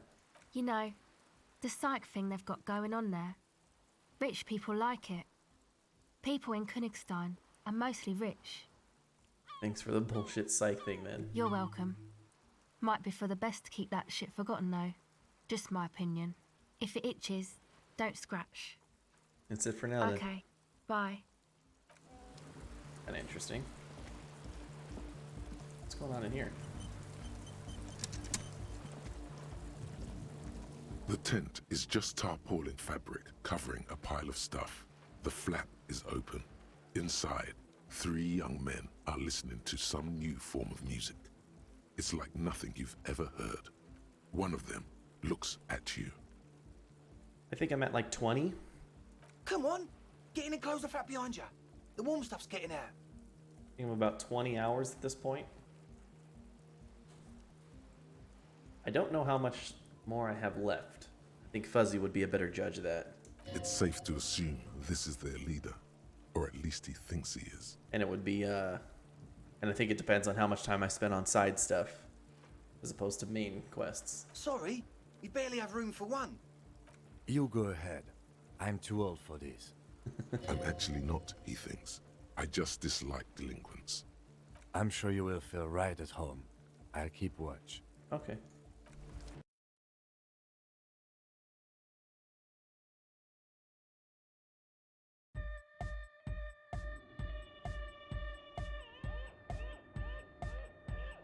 Hey. Canisters are filled with what appear to be water. Distilled water, speaker, the big guy. The big kind they use for live music. Pile of nasal sprays. Elizabeth Ultras. 5 to 10 hours. Oh, perfect then. Considering I'm pumped for Resident Evil next week. That puts us right there.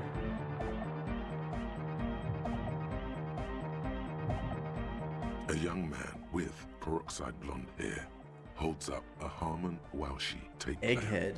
nodding along to the music. He looks at you with a knowing smile and says, That's true, Fuzzy. I couldn't, I don't know if I could, focus down the main quest. I have probably a good guess.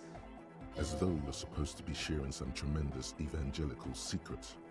Hardcore! Hardcore! Hardcore to the mega! All right. Here comes the night! Could there have been a right way out of this garden of forking paths, you think?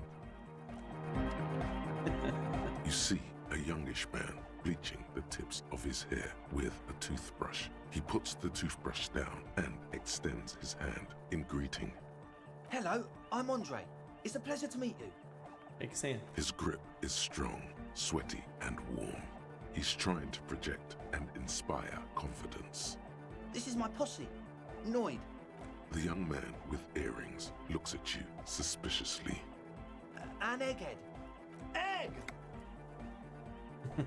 Together with a Settle Burger, who's out there right now, doing some seriously progressive sonic experimentation, we like to think of ourselves as music venue organisers. Okay, why are you here? You see, we've been all over Jamrock North, prospecting for real estate to establish a new venue in. Also for talent. Yeah. Yeah, thank you, Egghead. And while there is no shortage of raw, unfettered talent spinning tapes in Jamrock, we've had rotten luck with the real estate part. Place is a shithole. I apologise for my friend Noid's potty mouth. I realise this is not how you speak to a police officer. He has authority issues. There's no need. The place is pretty bad. Which brings me to the problem of occupied ecclesiastical property. I bet you've noticed the derelict hive of narcomania on the coast. What are you talking about? I'm talking about the church. And I'm not exaggerating. Even a place of spiritual refuge can become a magnet for all sorts of dopeheads and burnouts if left unattended. Dopeheads. Dopeheads. Burnouts. Well, I'm sad to say, that's exactly what happened. Sad because we were just about to put Martinez on the map with one of the maddest dance clubs in Jamrock. Nah, strike that. In Revachol. Strike that! The word! And sadder yet, because the dopeheads and burnouts holed up in there are the worst kind. He leans back a little, watching you with a steady, serious gaze, letting you imagine just how bad those dopeheads and burnouts really are. Good. This calls for an opinion. You're an expert in those. What kind? The spooky kind. And what do you mean spooky? I was hoping you would be the judge of that, officer. All I can say is, their spookiness is the kind that keeps us from restoring this church into a community centre and a place of spiritual refuge. Also, they don't eat or clean the building. Shit's gonna collapse. People just wanna spin tapes without them spooking it up. Place has bad signs. No one can dance like that. Thank you, Egghead. So you're gonna look into it, right? It should be a police matter. Getting them out. Whatever spooky stuff they're doing, I'm sure it's not what the Ecclesiastes meant their property for. Sure, I'll look into it. All right, man. Andre's obviously very happy you took him seriously. The whole tent is. The boys exchanged giddy looks. Did you just put the padlock on the door? Yes. I asked Noid to install a measure against more drifters wandering in. It's a temporary fix, just something to contain the situation. I had to do it in an hurry. Not my best work, but it should hold for a while. Well, how many people have been locked in there? Not long. Like a week, maybe? For how long? You sure they haven't starved to death? I'm super sure they're alive. I mean, come on. I'm at least 90%, maybe 85% sure they're still alive. Somewhere in the ruinous past that led you here, there was something called exams. You may have learned the term involuntary manslaughter there. You know what involuntary manslaughter means? Yes, I do. I listen to Channel 8 all the time. I know about crime stuff, and I assure you, officer, this is not what's happening here. I'm at least 80% sure they're alive. I mean, come on. Most people aren't ever that alive in their entire lives. I catch your drift. I knew you'd get it. You're one smart cop. I get by. I need the key. Of course. Noid, give the officer the key. All right. The speed freak dips into his belt pack and produces a yellow key. He then makes a sudden, cool-infused move, tossing it into your general direction. Reaction speed. Be the cool cop. Catch the key as it flies towards you. You sense the trajectory of the little piece of metal and plastic. The object makes a small ringing sound as it approaches. Just the tiniest chime to your left. Catch it. Ka-ching! The key hits your palm. The speed freaks nod to you approvingly. Thanks, man, and we play it cool. The speed freak nods to you. A respectful nod. You proved something here. Sure, man. Other Tell us what questions. you want to know. Let's do it. Who exactly are the people inside the church? Truth is, I don't really know. None of us do. I don't even know how many there are. All we've seen are glimpses. Well, better safe than sorry. Anything else you can tell me? Yes, there's also the machinery. This machinery is of the deeply mystical variety. When I first scouted the place, back in February, it was abandoned, empty. Took some time getting the crew together. So about 2 weeks ago, we came here hoping to set the stuff up. Suddenly, there are all these strange machines lying around in there. One of them has wires running into bowls of water. Wires into water. Is that the Never seen anything cryptozoologist in like there? it. Andre, tell him about the feeling. Oh, and it felt like there was something in there with us, watching us from the dark. No, the other one. Which other one? I'm not as in tune with my emotions as you are, Egg. Felt like silence. Awful silence. For this man, even regular silence is awful enough. But that was something greater. You haven't physically seen anyone? Not exactly. We've just seen someone who we think is a woman go in and out of the church. A couple of times. And we felt someone or something eyeing us inside. But that's kinda it. So how can you be sure that they're burnouts and dope heads if you haven't even seen them? Well, honestly, I can't. But I am. Why not? Let's go with that. I failed the check. I don't see a single thing wrong with that argument, I I'm guess. 70% sure they're substance users. Don't let the technology fool you. And what about the thing watching you? Like you aren't alone, you know? It wasn't quite human, if you know what I mean. I feel like this little painting makes him look like a vampire, like he's something out of Masquerade. It was this dark shape climbing upside down along the ceiling, like some kind of crab man. Crab man. Yeah, you know, the way it was climbing up and around the ceiling, like a crab. It was stalking a cell, exhibiting ambush behaviour. Odd. Crabs are usually marine creatures and not known for climbing walls. Ambush behavior, crab man, okay. Crab man! Yeah, totally. I mean, I didn't personally see it. Estelle was alone that time, but I believe her. If she comes out running and says there's a crab in there, there's a crab in there. You should ask her about it, but be nice. Don't tell her you don't believe in the crab. The implications of this are too numerous to consider. Proceed with caution. Learn all you can before entering that dark building. Okay. There probably is no crab man. Don't let them draw you in with this nonsense. Yeah, what about the machinery? You should talk to Noid about that.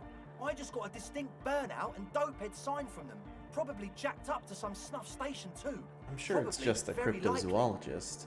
Sure. What? Okay. As always, I think I'm good, though. we'll be right here, waiting patiently for the news. Yeah! Alright, Fuzzy. I think we just hop in. I really feel like it's gonna be the cryptozoologists, and I want to talk to them.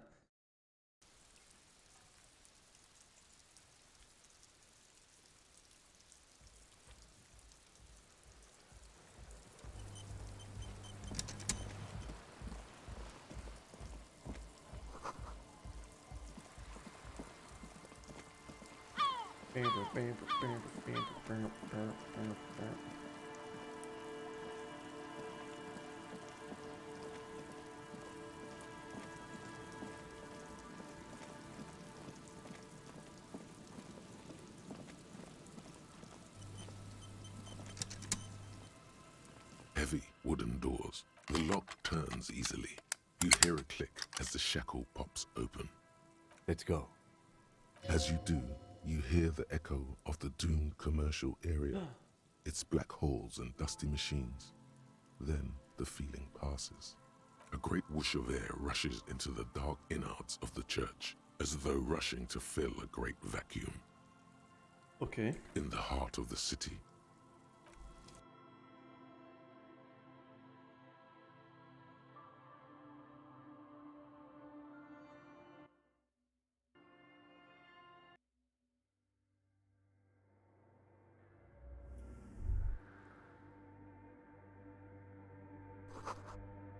Strange stillness fills you as you look ahead. You should walk here, not run. Okay. This grotesque wooden figure looks half finished. It's like it's trying to become one with the church.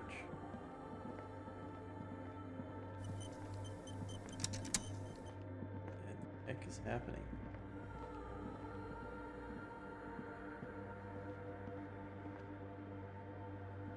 In white, silver, and apricot faience, the young mother of humanism stands above you. A crack runs across her body. She is impossibly tall, oval-faced and sad, a dark and radiant majesty. This is her innocence, Dolores Day. Cradled in her arms are a pair of glowing lungs, clearly visible from underneath her flowing dress. You should kneel. Okay. Your knees touch the floor. The floorboards are hard and cold. There you kneel among the snowdrifts, diffuse light falling on your hands from beyond the glass. Let's look up. The woman looks down at you kneeling. She towers among her followers, architects, laymen, courtiers. There is a sad smile on her lips and a glint in her green-blue eye of what? Compassion? Remorse? It's compassion. As that soft word passes through your mind, the lieutenant draws an X-shaped cross from shoulder to shoulder. Do the same as you get up. Your fingertips touch your chest 4 times. Then you rise from your knees into the apricot-colored light of the window. Above you, the woman still smiles her distant smile, sundered by the crack in the glass. How did I know this is the mother of humanism? Despite the damage you've done to yourself, the title appears lodged in your hippocampus. This is her innocence, Dolores Day. The innocence of humanism, internationalism, and the welfare state. Perhaps the most famous human being ever to have lived. No amount of Commodore Red can wipe her sad smile from your brain thing.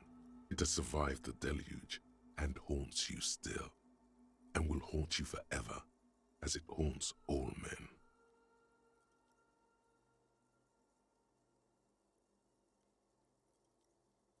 Yeah, what else do I know about her? Many things. You know she was a woman of the court, the wife of an influential Marchese, and eventually the principal advisor to Irene La Navigateur, Queen of Suresnes, modern-day Sir La Clé. Also that she was gorgeous beyond beauty. Draped in ancient sadness. Are you sure you want to remember this bit of historic trivia? Standing under a long, slender form like this, dwarfed? Yes! Big bummer! Boring history! Gotta keep it light, man! Keep it moving! Get fucked up instead! Where's this coming from? The past. It's a silo of sadness, fermenting. You should keep away. Fuck this pain, Bratan! It's unhealthy! Hey, what else? Was she smart? Terribly. Women of the court were expected to play both contract bridge and chess sufficiently well to prove an interesting challenge to a man. A simple grasp in matters of philosophy, theology, and science was encouraged. She was, by all means, a kept woman. She made the most of her position in the antediluvian court, a court visited by the most prominent thinkers and artists of the day. In secret, she was becoming the era's preeminent philosopher of the state, a scalpel, a piercing gaze. She was an almost preternaturally magnetic and intelligent individual. To her contemporaries, she appeared out of time, a messenger from the future of the species. We all fell in love with her, head over heels. Even before she was declared an innocence, her influence was tremendous. Huh. It was on her advice that Irene La Navigateur sponsored a number of voyages into the Pale. A costly, often tragic endeavor, ultimately vindicated by the discovery of the new world, the piece of reality you're standing on. She was crowned 2 years after the first expedition returned, setting in motion what is widely considered the greatest era in history. The DeLorean era. Wow. Wow, indeed. When her innocence was declared, and the queen she had advised for years fell on her knees before her, she was so overcome with emotion that her lungs started glowing in her chest. Bystanders reported golden filaments lighting the already sunlit chamber around her, clearly visible beneath her dress. I want more. As did we all. The lands of the Mesk and the Occident, and even faraway Supremwindi, altogether 21 of the 40 mundial nations of the time, immediately accepted Innocentic rule, even before her crowning. Her crowning? In a city called Advesperaskit, in Vesper Messina, her homeland, the name of the city means evening comes, but it happened on a winter's morning, with the canals frozen and slush falling out of the sky. She was dressed in a white and pearl dress on an emptied-out plaza with the crowd far away. Already, her Theriers, the secret servicemen of the Innocents, were worried about an assassination attempt. She must have been beautiful. Oh yes, she looked like humanity's young mother, a perfect mother, insultingly beautiful. It was as if her face and shoulders and hands were covered in a soft down of underfeathers. You know this well, very well. Midwinter snow was beating the cobblestones around her. A small attaché of officials stood by as her Theriers placed a white gold wreath on her head. The crowning was mostly witnessed by secret servicemen. Then what? One of the men in this secret service killed her. What? 22 years later. A young man who had come to suspect that Dolores Day was not entirely human, but something else. Something that had walked in our midst, watching us stumble for hundreds, if not thousands of years, until it decided to interfere in the course of our history. We were supposed to come up with this ourselves. The man was reported to have screamed at the Innocents. Dolores Day was shot in the chest with a fowling piece 8 times. The man, thought to be insane, said he once touched her and her body had been unnaturally warm, like a furnace, and that sometimes, while on duty, he observed her forgetting to breathe for over 10 minutes. This inhuman quality was witnessed by many others as well, glowing lungs and all. It is commonly attributed to mass hysteria and religious psychology. And what exactly is an innocence? The highest category of historic individual, an embodiment of the world spirit.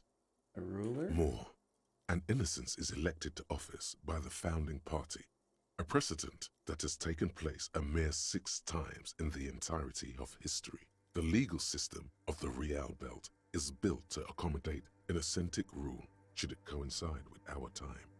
An innocence is infallible. The decisions made by one are not decisions. They are inevitabilities. What would have happened anyway? Only accelerated, packed into decades instead of centuries. An innocence is a continuous, compressed event, a sacred human being. It is an honor and a glory to live when one is in office. Jeez, is it like a saint, I guess? Is one in office now? No, we are alone. Hey, was there something terrifying about her? Terrifying is a term too emotionally charged for your semantic memory, or what remains of it. But terrifying, it's a simple word. She was bad for humanity, and you shouldn't have started thinking about her. Okay, but there was something bad about her, I want to know. You already do. Although she is often considered to be the greatest human being to ever live, there was something ominous about Dolores Day, constantly surrounded by her Theriers. She was the most socially secluded and least self-aware of all the Innocences. Some modern thinkers would consider her a war criminal for the campaigns she waged against the Mesk state. And then there were the resettlement programs. Oh no. So what is it, the Global Repatriation Council? The Mesk state tried to detach itself from Innocentic rule Parts of the world were experiencing whiplash from accelerating into secularism. Her mandatory education programs and mass resettlement of upstream Marguerite were problematic as well. Dissenters were suppressed by a military force she called the Army of Humanity. That's a yikes. She adored chess, yes, but also military war games. Dolores Day often holds a tiny tin soldier between her index finger and thumb in icons such as this. She was also blonde, the blondest woman you have ever seen, with green eyes the color of the Pacific, mare interregnum. Little is known of her Marchese husband. It's as if he vanished from history after completing his role, which was to introduce Dolores Day to court. In conclusion, yes, there is something lonely, paranoid, and even terrifying that people seldom mention, but feel when they think of her. Lieutenant Yefreiter, you've stood there for over 5 minutes. What are you thinking of, if I may ask? Yell war criminal. Nothing, just looking around. Okay. It's just that you've been looking at that window for quite long now. And it's cold in here. This church, the coast in general, we shouldn't linger here. This isn't a good place to get lost in. Try to reconstruct this. 28%. A jigsaw we of did broken shards falls into place in front of you. A ghostly reconstruction of the stained glass window. Before it was shattered, there was an older woman beneath the younger one. And a text. A light motif below them both. What shattered this mosaic? Unknown. A motor carriage? A gunshot? Someone falling into it? Or maybe just hooligans looking for something to break. Wonder if the older woman is her. The escutcheon on her throne says, Irene the Navigator. Oh, it's the queen. She is depicted as an older woman wearing thick-rimmed eyeglasses, holding a golden Reichsapfel in one hand and a scepter in the other. This is the queen her innocence day advised. Above, she herself is whole. Small figures of wise men, common men, worshippers walk up the stairs to stand at her feet. Secret servicemen, 30 years, stand in a row guarding her. It must have taken years to produce this work in all its dizzying detail. What does the motto say? Below both women, in luminous black letters, Après la vie, mort. Après la mort, la vie de nouveau. What's that mean? And then along the left side, Après le monde, la gré. Après le gré, le monde de nouveau. I think that's probably her story about discovering the Pale. Is that the new world? The Monde de Nouveau, the new world? After maybe? life, death. After death, life again. After the world, the Pale. After the Pale, the world again. This is the great leitmotif of humanism, a summary of the effect of the discovery of this Isola, the Insulindian, on human thinking. A tremendous sea change akin to finding life after death. Lieutenant, this used to say afterlife, death, after... Death, life again. After the world, the Pale. After the Pale, the world again. This exaltation is common in Dolorian sacralism. In the early years, it was even incorporated as the RCM slogan. No more, however. Why? It was deemed subservient to use a strongly moral intern-related motto. We already suspected of bootlicking. The sentence was also seen as too feminine. It was a macho thing. It's the RCM motto now. Justice, union, prudence, and force.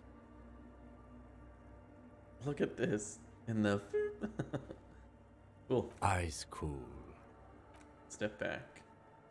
The mother of humanism towers above you. A wax painting on a cracked pane of glass. Nothing has changed in her expression. This is Dolores Day. Yes. I wasn't sure before, but this must be the Dolorian Church of Humanity in Martinez.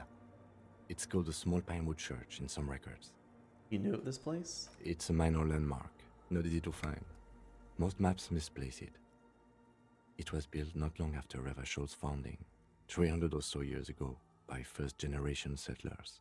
On the coast of an uninhabited archipelago where only animals had roamed before, in the wild reeds. What else do you know? There used to be 7 stave churches on the coast. Les Sept Sœurs, they call them. The 7 sisters. Only one remains. The rest were burnt in the revolution or used for building materials. We should be respectful here, although the building appears to be deserted. I do not believe we'll find anything connected to the lynching here. Something else, perhaps? There it is again. A small pang of guilt. It's time to ask him what happened here. Do you know why it was abandoned? I have a theory, yes. There was a police raid a while back. I heard the place was shot to pieces. Oh, was it RCM? Well, your station was involved, I hear.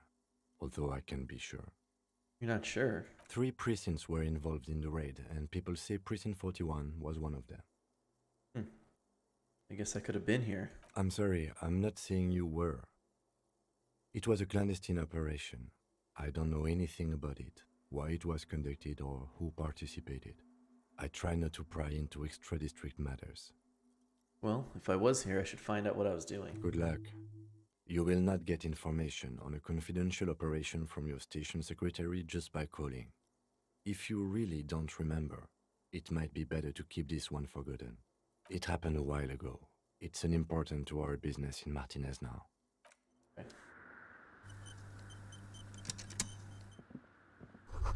Portable Harman Wowshi tape recorder. Possible this is recording something?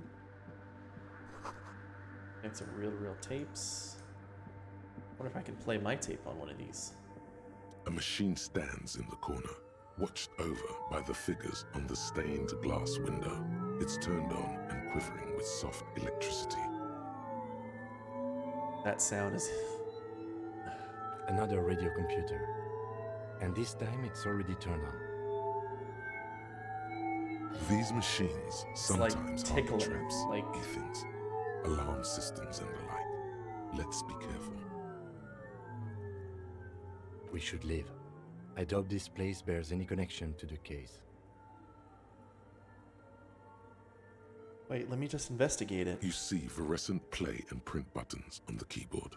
A hatch connected to the central compartment is wide open. The lieutenant says nothing.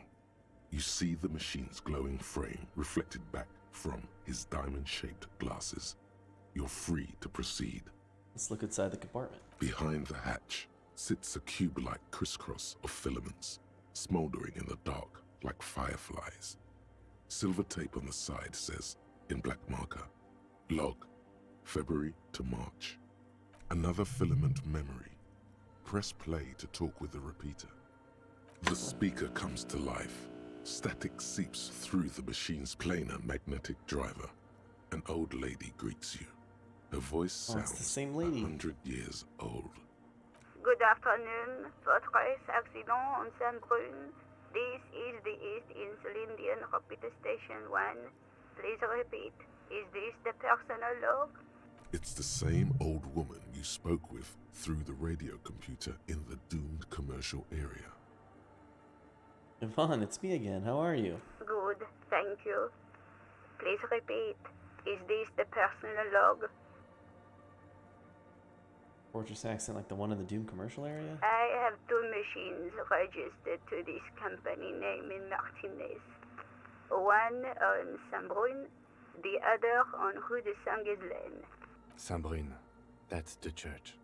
And Rue de Saint-Ghislaine? That's the Doom commercial area. Anything else I can help you with? I looked inside the core, but the tape on the filament just said log, Feb, March. Good. Please repeat the password. Let's look around. There's no use trying to guess the answer. I don't know the password. Received. Fortress accident. Is there anything else I can... Goodbye, Fortress accident. The machine's keyboard is still... Nothing happens. Right. Let's look around. Oops, I need to walk in here. Mesk Banger's Red Brogues. Disco Shoes is +1 composure. I can get +1 empathy with these cool shoes. What's my composure at? 4. I'm at 7 empathy. Nice. Some money.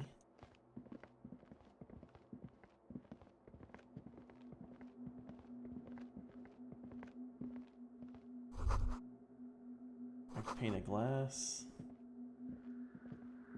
We got some pants over here.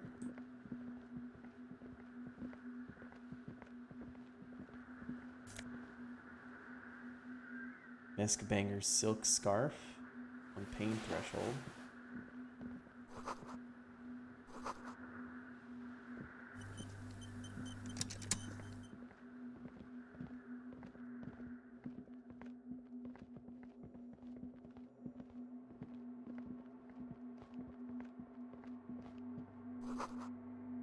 Spider spun its web on the pillar.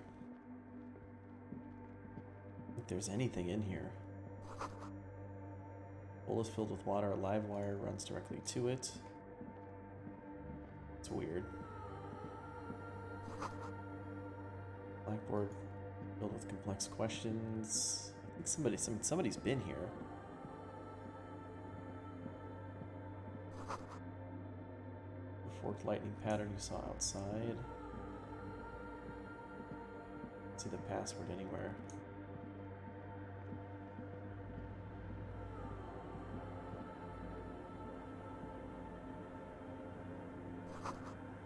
Someone's siphoning electrical current from outside into this antenna.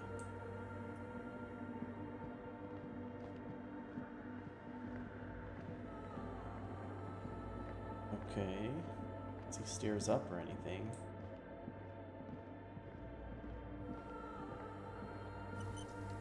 Let's go back outside and tell the dudes in the tent what the deal is.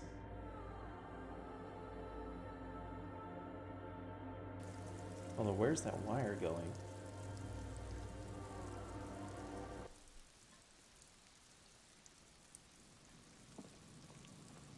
What happened out here?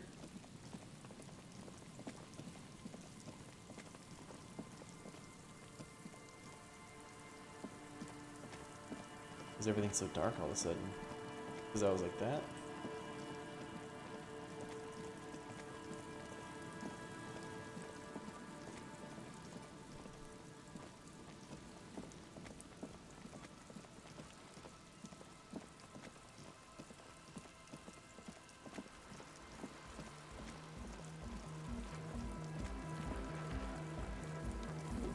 This bridge down? A pane of Eternite has been planted into the snow. 2 poles are holding it up. Barely holding it up. It could fall over any minute. A stronger gust of wind might be enough. Push it over. The pane falls into the icy snow with a soft thunk. Nice. Looks like... Oh, it looks like money there, but it looks like I can't get it.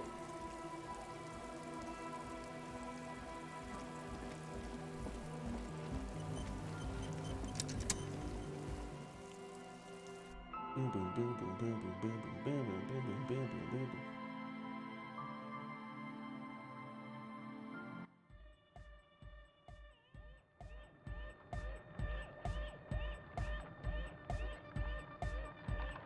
Hi again. So, how are things going?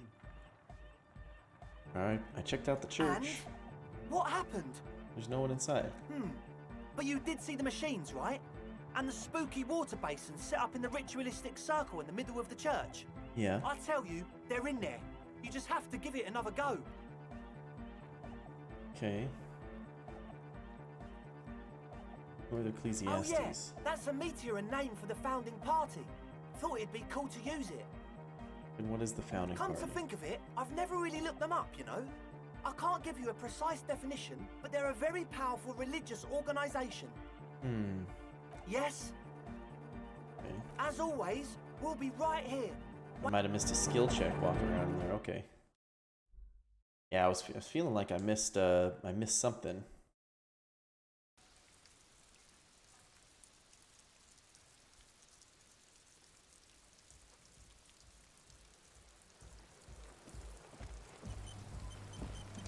Boom, boom, boom, boom, boom, boom, boom. I lost my hat too. I forgot what that hat did. Do I have another hat? Don't.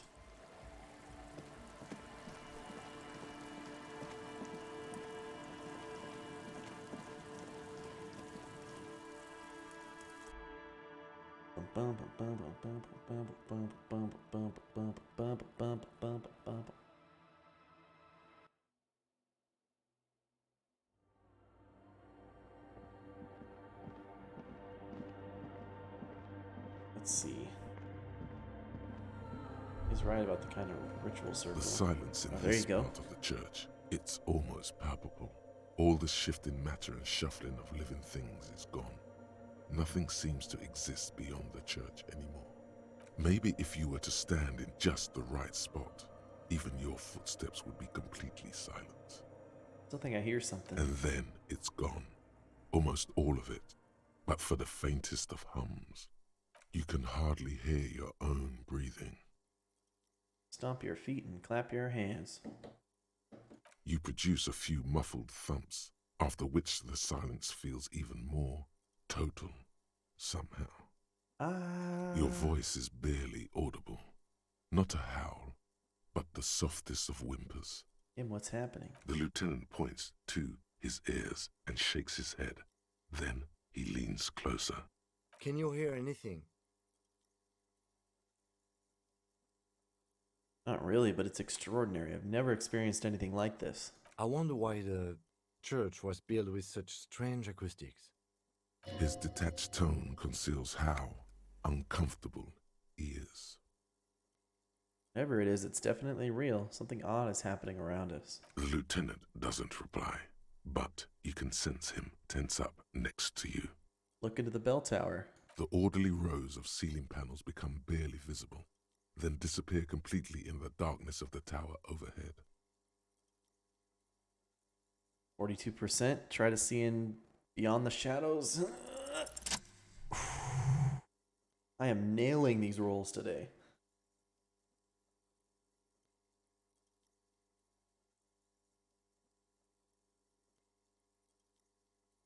It's like there's something moving up there. A shadow has emerged from the tower and it's making its way toward you through all the other shadows. Follow the shadow's movements. It's not a shadow anymore, becoming more substantial as it gets closer. The shape of an animal descends. Officer, is there something up there?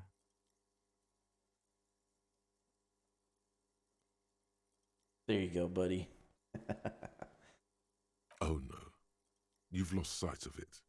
Where did it go? Blink. What the frick? You see something hanging from the rafters, looking straight at you with dark eyes. Maybe it's possible to talk to it.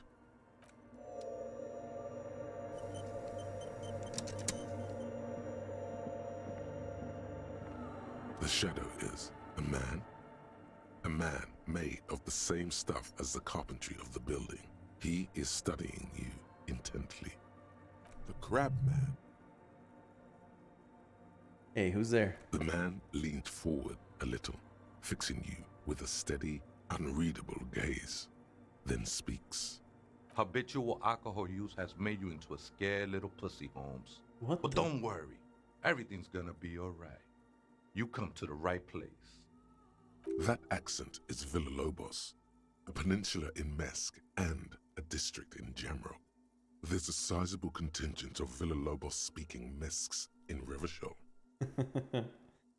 He kind of does. You're absolutely right. That is, ooh, I might get his name wrong, but it's Kevin Michael Richardson or Keith Michael Richardson, something like that. He does a lot of voice work, and he definitely could have been this narrator. It's not him, though. He does voice packs and stuff for Baldur's Gate, too. Right place for what? Here you can receive the mother's love. And when you're ready, she will take your hand and lift you out of the despair at the bottom of that bottle. This man is obviously a habitual narcotics user. Do we really need to question him? This guy kind of sounds like Jimmy Smits. And I don't think it's Jimmy Smits, but he kind of sounds like him. I'm put off by this religious stuff.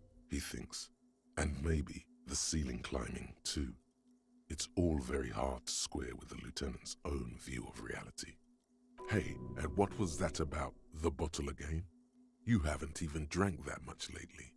Lay off it already. Shish.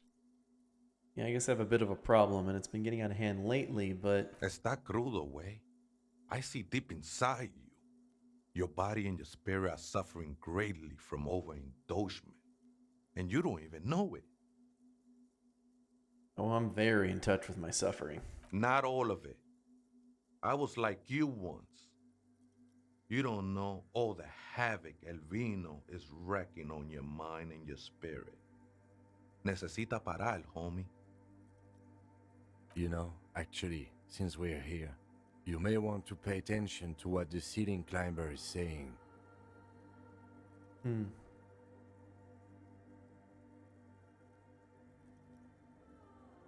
some reason, I feel like you have a point there. Don't trust me. Trust the mother. I'm only the messenger, Holmes. This is the Church of the Mother of Silence. You are welcome here. This Mother of Silence sounds like a serious player. You might want to be careful until you find out what you're dealing with. Do you know where the other spooker is? Other spooker? Oh, esa viejita es muy estudiosa. Don't know, Holmes.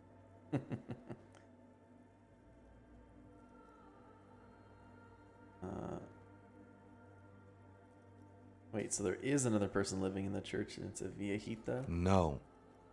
I just call her viejita because of her clothes. She's actually quite young. Or maybe not that young. Age is just one of the many masks we wear. You don't know where she is? That's what I said, Holmes. You can not know that when you both live here. Don't really follow her comings and goings. Just see her typing on her computer now and then. We got different interests. You got nothing else to tell me. How she looks, what she does, who is she? I'm afraid not, Essay. You just have to wait until she comes back, or search through her radio computer. Have you by any chance heard the viejita say the password to her radio computer? Too many times, Essay. You need it for something.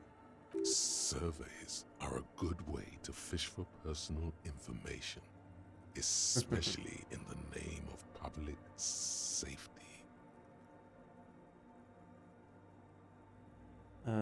Surveys. I feel like that's not gonna work with this guy. I feel like if I'm honest with him, I just want to break into a radio computer, see what's on it. But surveys... Let's be honest. Let's be honest with him. Don't sweat it, vato. The password is afterlife death. That is true. But what comes after death? What you think of that? Makes me almost pity La Nilita Pequeña when I hear it. Some ravers want to turn this place into a nightclub. The ones in the tent outside, right? I see them. Think they scared of me.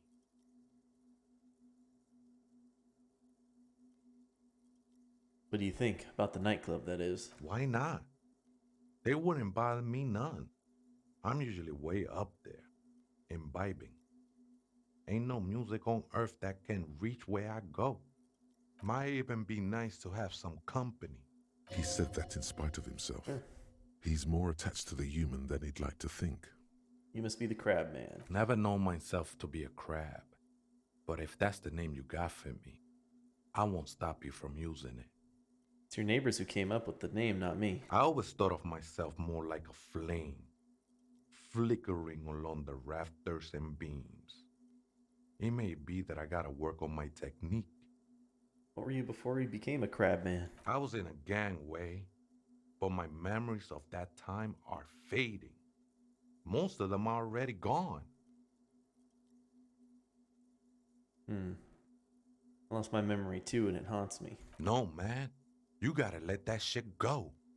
Then the mother's light touch will fill you with rapture. Do you remember your name, sir? The lieutenant is not particularly interested in this information. He's just trying to assert some control over the conversation. Huh. Tiago's my name, but those syllables don't mean much to me these days. A name isn't just your identity, but also, so to speak, your place amongst your fellows, your place in the world. I ain't got no use for such a place anymore. My name sets me apart from my fellows. How often do you meet a Raphael Ambrosius Cousteau? Don't think I met one yet, Holmes. That was him suppressing the chuckle. What are you doing here? This is a special place. There's a perforation in the world up there, a way out into nothingness. This church was built around it for purposes of veneration. I circled it, nurtured by the silence bestowed by the mother. One of these days, I'll be pure enough to go drink from it directly. Are these yours? Showing him the scarf and the shoes you found lying around. I think they were. A long time ago. I had to shed them like skins to get closer to the center of the silence. You could have them. I don't need them anymore. Okay. They look pretty dapper, actually. What will happen once you drink from this perforation? I will be incinerated, but not destroyed. Finally, I won with the state of the world before reality began. And the mother of silence is her? No, no, no. There's a new god in town, and she can be painted or sculpted because she has no limb or even a face. She is the end. She is a cavity in the dark beyond sense. She saved me, but I couldn't describe her to you. No one can, Holmes, and no one ever will.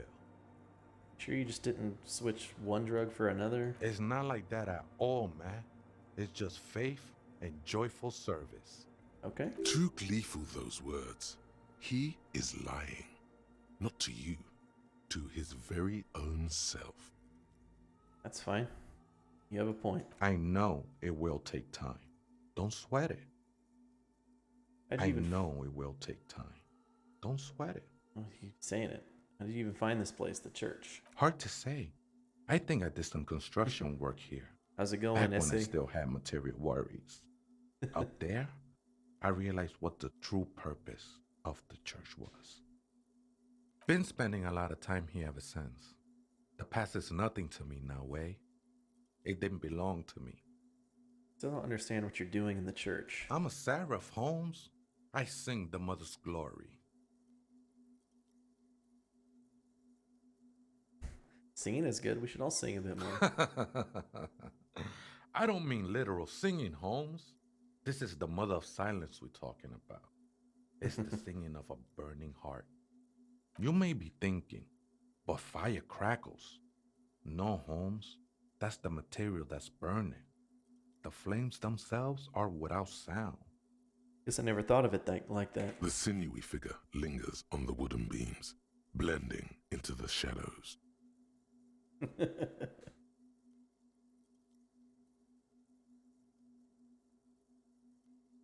Been here a long time. Did you see the police raid that took place here? Something like that.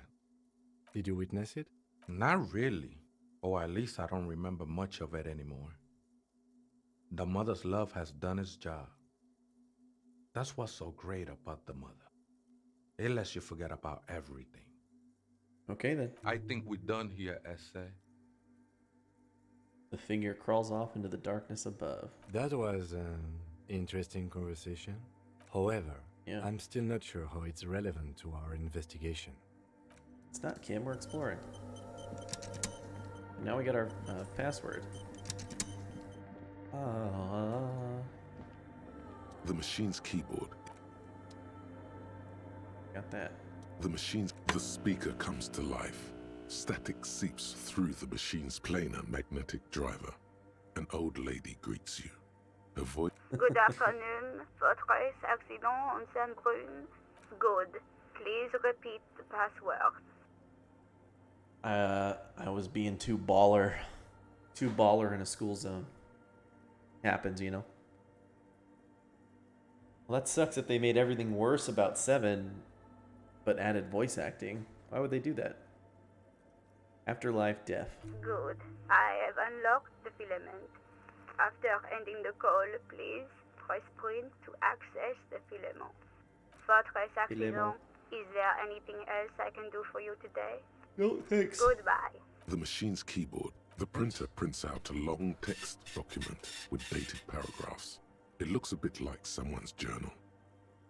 Read the printout. The first entry, made on the 4th of February, 51, by an unknown author, is short and concise. Oh yeah, I know that, Terry, but it was the I forgot that it was the only hat I had. I didn't have any other hats. I've got like 4 other shirts, 3 other jackets, a couple pairs of shoes, but no hats. I gotta go either buy or find another one. Arrived at the church. The door was boarded up, so I used the crowbar to get inside. Looks like the place has been deserted. Nothing out of the ordinary, but I'll ask around. Need to figure out how to get the electricity in. The lieutenant leans closer, scouring the printout over your shoulder. Just as you finish reading, he looks up, muttering under his breath. Oh, I was kidding. It was the game talking about police raided this church at some point. 4th of February. That's over a month ago. Whoever set up those machines has been here for quite a while. Let's read the second entry. 6th of February, 51. Had a little chat with the local fishermen. Said I shouldn't go near that place, that the church was spooky and ridden with narcotics. It's a little spooky, all right. Still haven't figured out the electricity.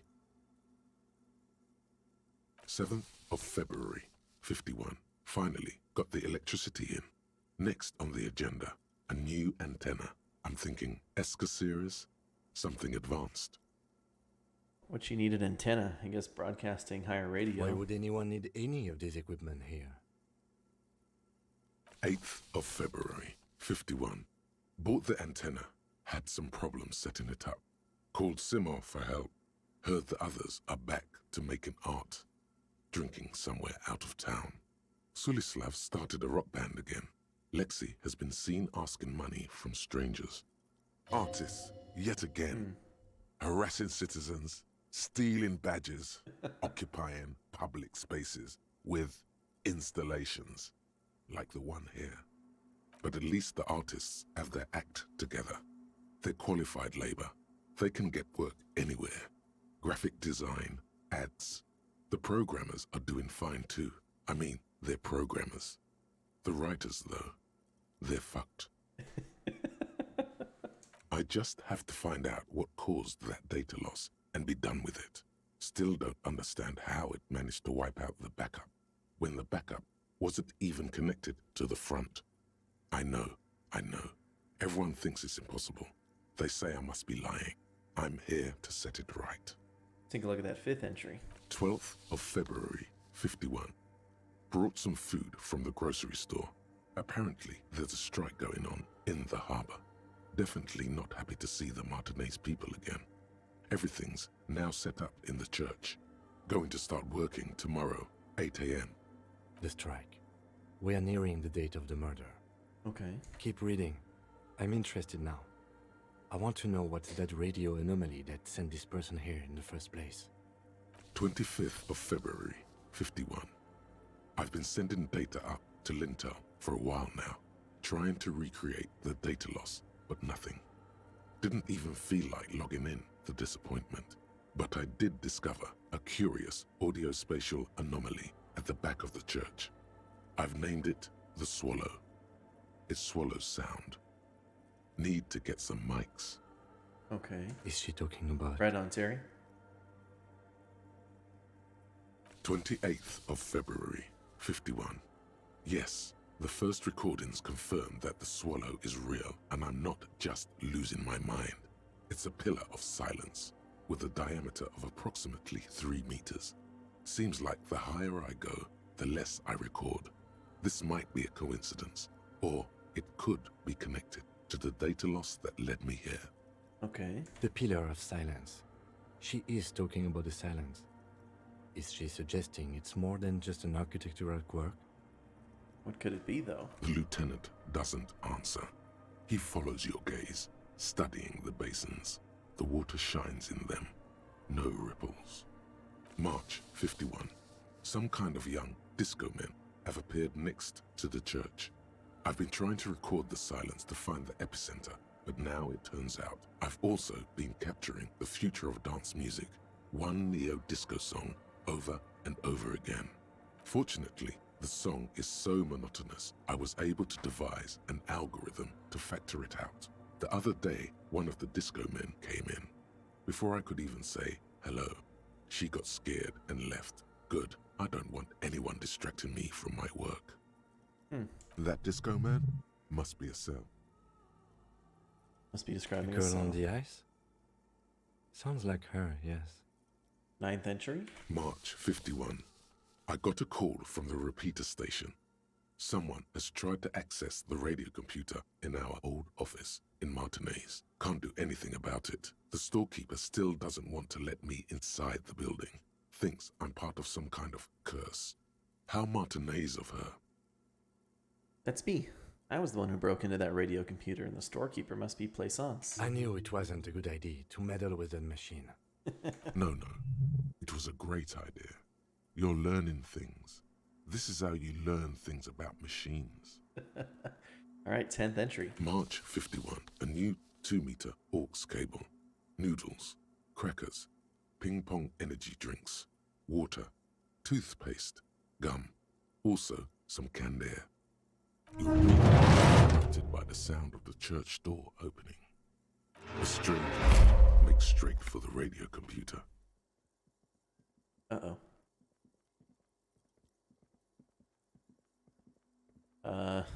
We're just hanging out over here, no problem. Is she ignoring us? Breaking into my radio computer, I see. She glares at you as she holds down the off button for several seconds. The machine reboots. I do apologize for the intrusion, madame. We are with the RCM, you see. We're here on a side case, representing certain music venue organizers. Well, you won't find any music venue organizers here. She barely looks up from the keyboard. You hear the machine whir back to life. It's just me and my computer, and it has been this way for weeks. Now please give me some room. I need 2 seconds to see that you haven't destroyed anything. We should talk to her after she has rebooted the machine. Okay.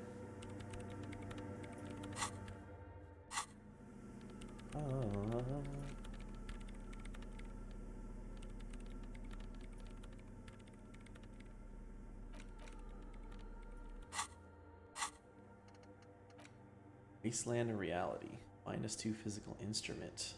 Research time 20 hours. What?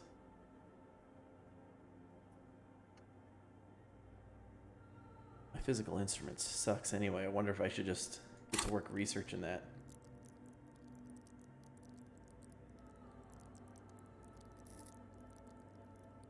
How do I get all the resolution settings for my stream? What do you mean?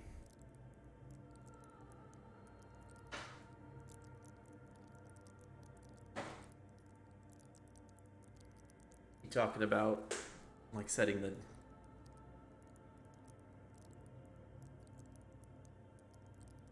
Oh. I don't know. I thought that was just an automatic thing that Twitch applied. It may have something to do with me being a well, I'm not a partner, I'm an affiliate, so that may be it. Maybe because I'm an affiliate.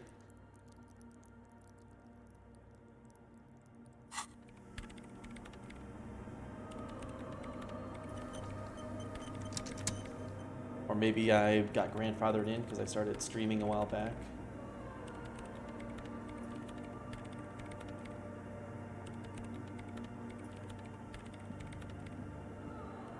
What is it? I didn't break anything, did I? No, you just printed out my personal log and wasted some paper. Hey, are you the lead programmer of Viral Untethered by any chance? Yes. Or no, not anymore. That project is dead. She doesn't seem surprised to be recognized. Rather sad. Something passes over her face before she straightens her back. Alright, who are you? What are you doing I here? am Soona Luukkanen-Kilde, the former lead Soona programmer of Luukkanen-Kilde. Fortress Accident and RSA radios. I have over 16 years of programming experience, and I'm proficient in both Vox and Orbis languages. If you're not here to hire me, I don't really know how I can help you. What are you doing in the abandoned church? You really like those questions, don't you? I'm a police officer. It's my job to ask questions. I'm conducting scientific research here. You can't throw me out. What research? I'm looking for the location of a 2mm hole in the world. Wait, what? She's looking for a disruption in the radio waves. That's what her personal log said. The lieutenant raises his brows, but doesn't say anything. Is the hole connected to the data loss in your journal? Yes, that's what led me here. But I suspect it might be something a bit more complicated than that. What does a hole in the world mean? Exactly. What does it mean? Up to now, it has been impossible to say what it is because it's impossible to measure nothing. What do you think it is? What qualities does nothing have? How do you measure something that does not exist? That's a little above your pay grade at the moment.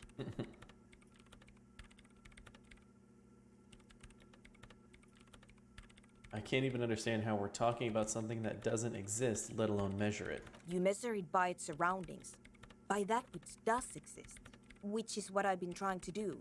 I've tried using hydro transducers to record the silence, to find out where it begins. Hydro transducers. So that's what those water basins are. Devices for recording sound through water. But honestly, Policy it's not officer. progressing very well. But does it have anything to do with necroplasmic life forms? Ghosts, in everyday parlance. Have anything to do with ghosts? Ghosts? No, I don't think so. I don't believe in ghosts. What about other supernatural entities? I don't believe in them either.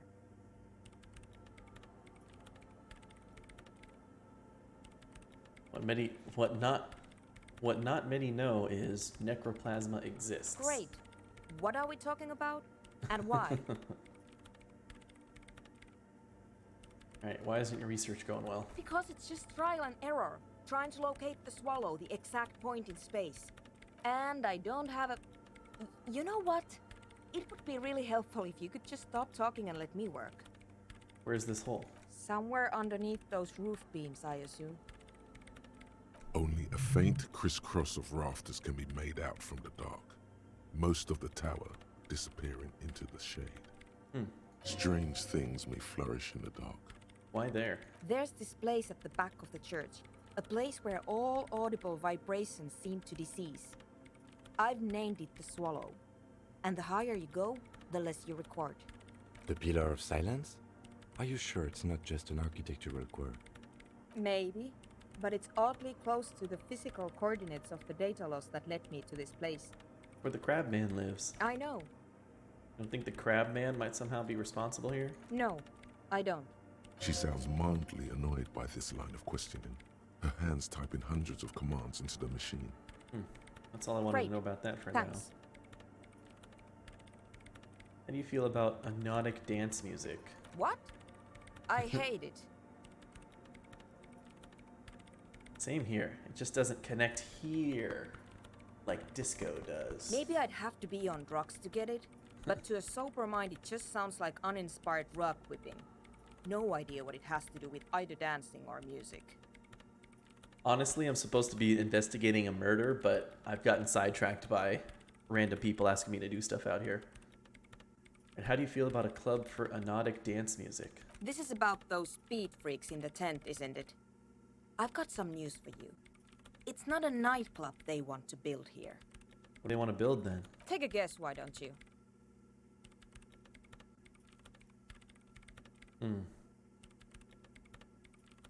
Youth center would be nice. I can't believe they got you so easily. Go have another talk with those up-and-coming entrepreneurs, will you? Thanks. Good luck. They lied to I'm me. not coming in there. Have you seen the crab man? No. But you know he's around. Yes. He's seen you. And the crab man has seen you. I don't care. I don't care about crabmen. There's so many machines here. I brought them here. These are my machines. Please don't touch anything. My machines. What's the antenna for? I use the AR1 as my RAIN prefix processing unit. Okay, this lady doesn't want to talk to me. I'm done. RAIN prefect is my radio computer. I understand what she's doing. Yes? You really don't know anything about radio computers, do you? I know a little. All right. Well, all radio computers perform operations up on air. So in order to gain more processing power, you need to invest in a good antenna. Is the AR1 a good antenna? I guess it is. So far, I've been quite satisfied with it. Martinez is an unstable region with bad coverage, and the operation has been surprisingly stable. But it's not the cheapest one on the market. So I wouldn't recommend it for your regular red tape operations. Fraser 1000 is a foolproof line for civilians. Anyway, you should do some research before you decide to buy anything. Ask around, compare the prices. There are many milieus dedicated to that sort of thing. She liked telling me this. It calmed her nerves. Alright, what about the bowls of water? What are you doing They are with connected those? to my RAIN prefect. Whatever you do, just please don't move them, okay? Right, what are you doing? I'm working. The machine seems almost alien with its pulsing core. The light casting her face in a strange shadow. What are you working on? Could you just shh for a moment? Or get to the point. I really That's need to right. focus on something. Great. I already got my 5G chip implanted, so we're all good on that front. Alright, she's done. Monica's TTs. Welcome back, Terry.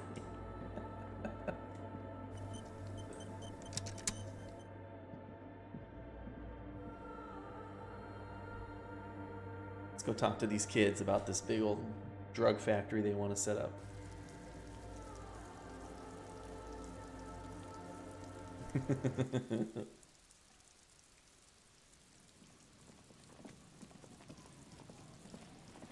Yeah, he said that yesterday, so I put a soundbite in because it's funny.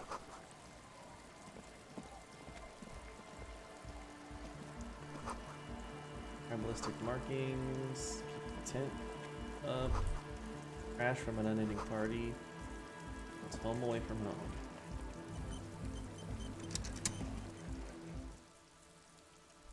Boom boom boom boom boom boom boom boom boom boom boom boom boom boom boom.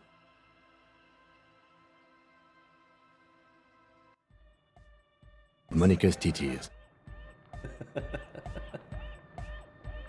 Hi again. So, how are things going? You're talking about Yes? the church again. What's the deal? Alright, I talked to the crab man. Oh, man. Who is he? What did you think? Seemed okay, to be honest. Very spiritual. Really? Huh. Interesting.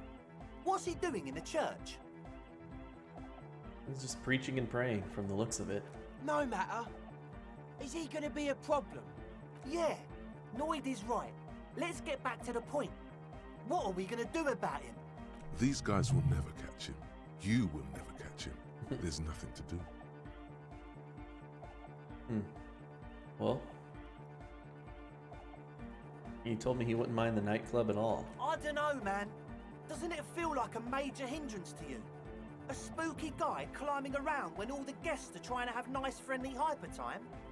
Don't worry, I don't really think he gives a damn about you or anybody else. I guess it's not a massive problem, now that I think of it.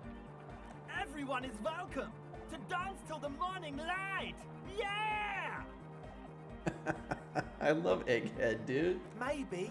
I guess we'll figure something out. Okay, but what about the other spooker? The one in Grandma's clothes? Did you see her? Well, I was using the mainframe when Suna, the former lead programmer of Fortress Accident, appeared. A programmer? That's odd. What was she like? Did you ask her about the nightclub? You said you guys haven't been completely honest with me about your plans. Come on, man. Who will you trust? The spooky programmer or us? We just want to make the world a better place. Feel the love! Get down and feel it!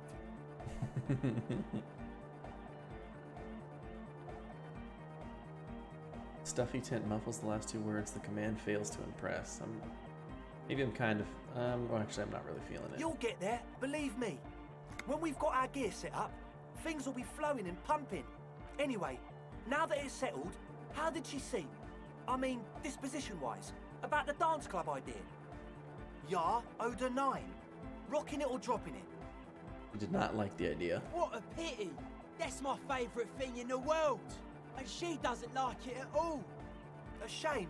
Oh. What can we do now? Do you see a way out of this jam? And into a laser-lit future of dance and unity? Unity! Dance! She made it very clear that she won't leave until her own project is finished. And you can't just evict her? No, I won't evict her. We have to come up with a different solution. Look at you, honour man! No, Noid. He's right. Maybe we've approached it the wrong way after all. I'm sure there's a workaround. We can make a deal not to bother her. If that's okay with her, we only want to get in the church and spread the joy and ecstasy of music. The lines in the dark exist! Coexist! At least Crabman seems like an advanced being. He's hard. He'll understand. Yeah, he can do his climbing thing in the tower. And the programmer, does she like anodic dance music? He absolutely does not. Really, truly despises it. Egghead cannot believe what you just said. It makes him pump the jam a little slower for a moment, but then he returns to the full swing of it. No worries. We'll figure it out. If coexisting fails, you can always muscle her out, right? If it's all okay with you, No. what do you think? I can refuse to throw her out, but I can try to convince her. Excellent! Good luck, my friend. Goodbye, officer. Let's see what she says now.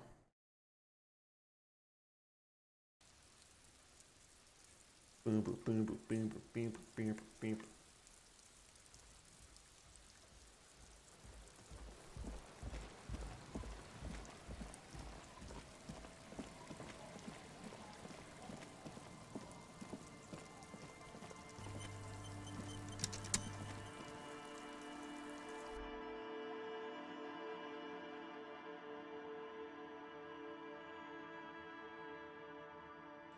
Right. It's only you and Kim.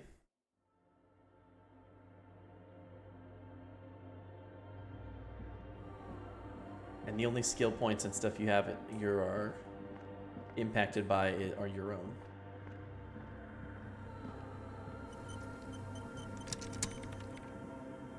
Yes, what is it? What if he didn't have to leave? I talked to Andre, he wants to make it work. I don't want to make anything work. Hold on, you don't want to make anything work? Yes, anything. I don't want to make anything work. It's not the anodic dance music that's made her bitter. It's the failure of Fortress Accident. Are you bitter because your radio game project failed? That's right. If we couldn't get our Welkins to happen, I don't want anything to happen. Ever again. There's not a trace of irony in her voice. She means it. 97%, research not going well, discovered Fortress Accident, discuss Fortress Accident with the dice maker, +1 on all those. Throw those dice. Easy. Hell yeah. When her research is done, she can move out. I rolled a 19 on that, jeez, I only need a 10. Listen, about your research, you mentioned earlier that it's not going very well. Maybe I can help with something. What? No, I don't really need any help with the project. But if I could help you finish the project, then you wouldn't have to live in a church next to the boom boom anymore. Just think about it. She thinks about it. A glassy look in her eyes. A gust of wind brings more snow in from the broken gallery. It touches her hair. All right. Bring me the game's off-site copy from my old workspace, if you really want to help. It's stored on a filament memory, and I'm unable to go and fetch it myself. Oh shoot, Terry. Spoilers.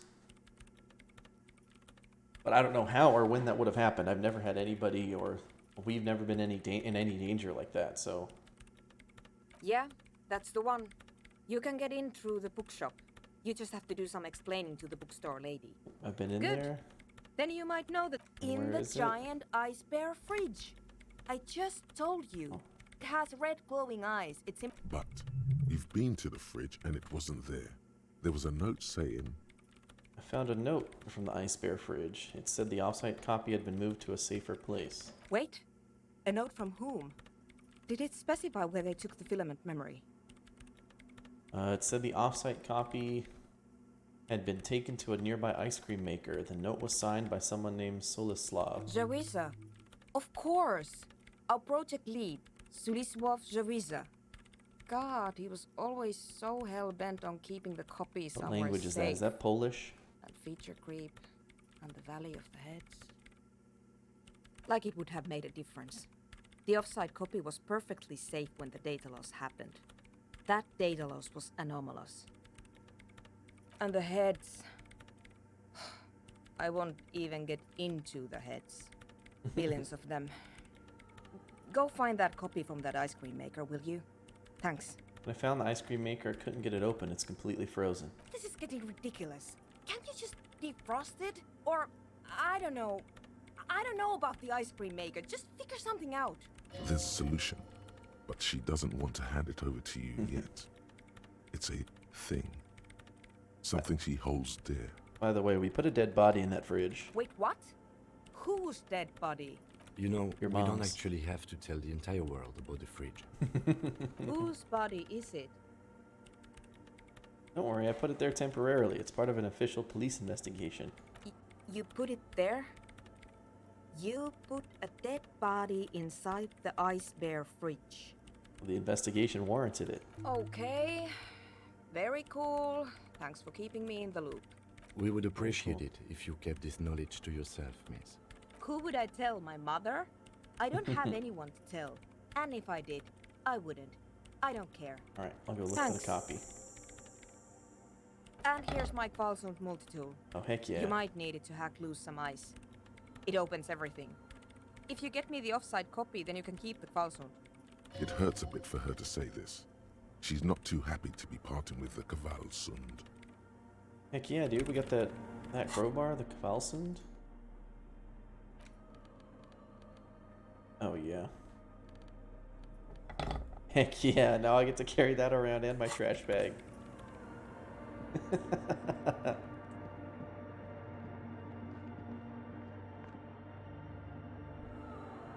Well, that's perfect. We got to go back there and get the map anyway.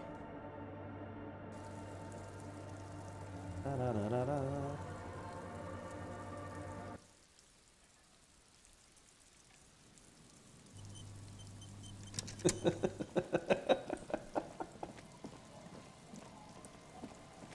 Terry, that's an amazing reference. Who else out here is talking about the Desperado gun case?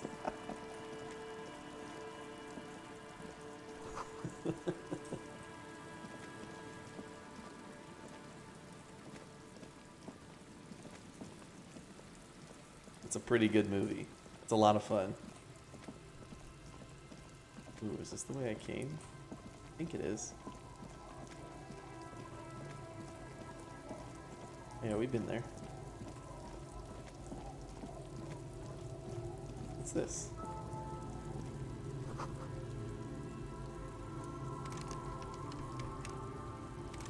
Locked tight. Can't see into the house. Can't get into it all. Is there anything in here?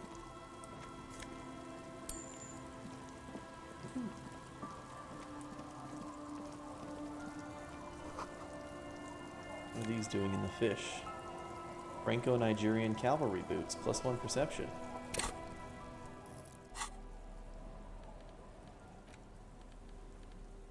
What am I wearing? +1 empathy or +1 perception? Don't I have -1 perception for something? Oh yeah, on my glasses.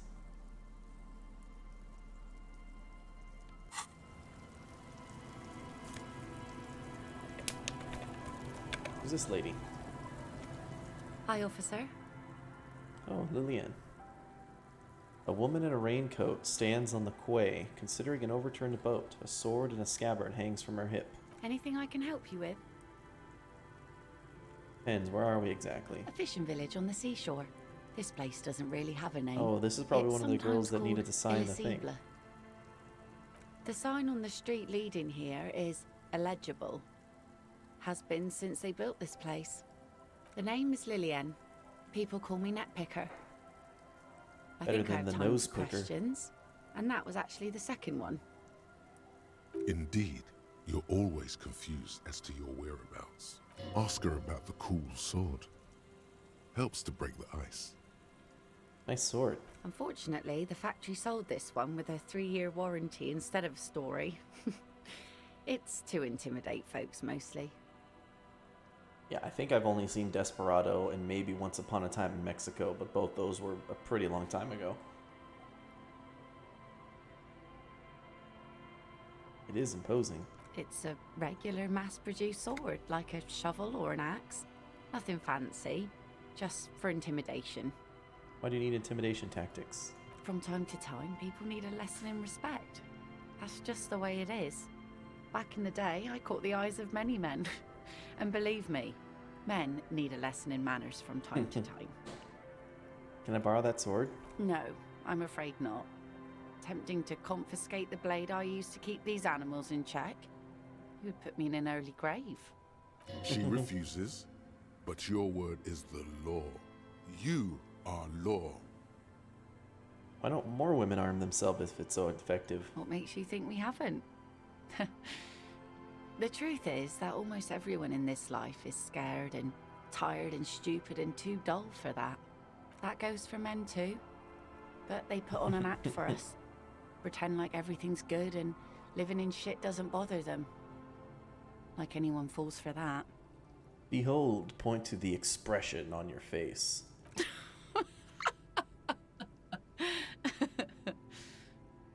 Not bad. Do you like it? Sure. It looks as if you could face down any horror in the world with that same unchanging grin. It's like a shield. Look at my guy's cool glasses just glowing in the darkness. The traces of her laughter are still there, in her eyes, fading fast. So where are all the men now? Some went to patch their wounds, their lesson learned. Others were more thick-headed. And one of them, I ended up marrying. Where's your husband now? Gone. He disappeared. Sounds like a missing persons case. It absolutely does not. We are not going to look for him. No. There's nothing to find. He's dead. Well, Lost to the waves. It's bad. What happened? Who knows? Maybe he fell over.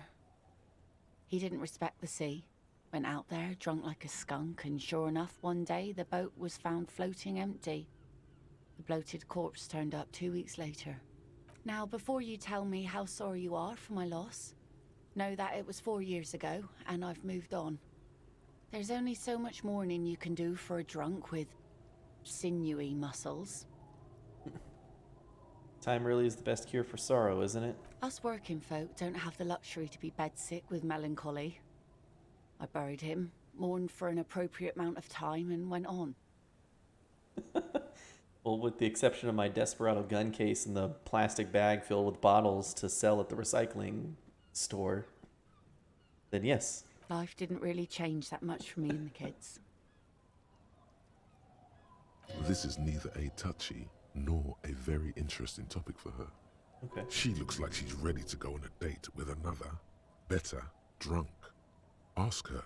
Both of you could need some action. Do it! Hit on the widow! It's the right thing to do! 3%. Kim's presence makes it awkward, but a 3% roll on the roll. Okay. Okay. I said okay, and I'll write at the same time. Okay. 3%, everybody. We're all focusing together.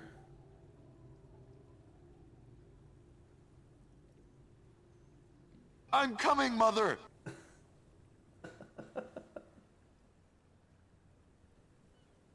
I need a heroic 15, which means I just need a double 6. Always wins roll. Oh yes, she does. You need to get your drink on. There is no other way for human beings to procreate. Not after 6,000 years of yeast cultivation-based mating rituals. Since the dawn of mankind, Al Ghul has watched over the reproduction of the reprocreation of our species. Lay with me. Let's celebrate the Ghoul. I want to be close to you, and there's but one way to intimacy. What? Drunk date. All we need is booze. The rest will follow. Funny. Funny sailor jokes. Sorry if I'm not laughing out loud. It's kind of sad. But the comedy has worn thin over the years. Great. Now you reminded her of the husband. Rip. It's okay. She just hasn't figured out how these things work between the sexes. Keep at it. She'll come around. I'm looking for someone. Maybe you can help? Let's see. Who are you looking for? Looking for the missing cryptozoologists. I don't think I know what these are. Care to elaborate? People who look for animals who are hard to find. Aha! Like snowmen. Snowmen? 2 old guys have been wandering around here, nose in sand, talking nonsense about snowmen and the like. Where'd they go? I don't really know. Further down the peninsula, I guess. I mean, that's where they were heading. Who else are you looking for besides snowmen? Yeah, that's it. Well, how can I assist you then, officer? Be seeing you. Be seeing you. Planes creak beneath your weight. Down the peninsula. 70 real. Let's see if I can make it back.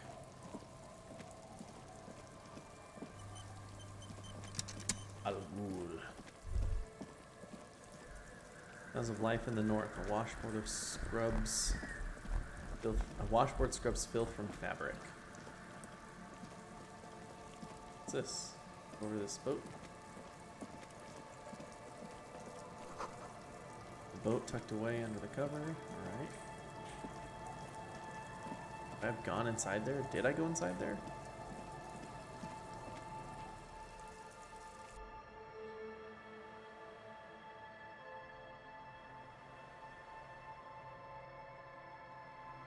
Al Ghul. What's this? Dark red chair in the dim light above. It's only a red chair. Just a red chair in an empty shack, with what looked like a dusty bow tie on the shelf. Nothing to see here, right? Ras Al Ghul, that's right. Sounds like we need to investigate it then. Investigate the blood red chair? You're going to leave it alone, Harry. That's what you're going to do. No. Dang it. A bow tie. +2 drama on the bow tie, but doesn't that get rid of my necktie? I don't think I can do that. Well, it sure does.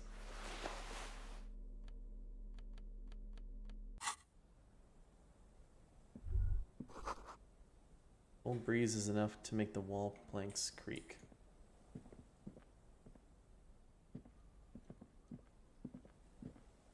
Nothing else in this shack. Feels very suspicious.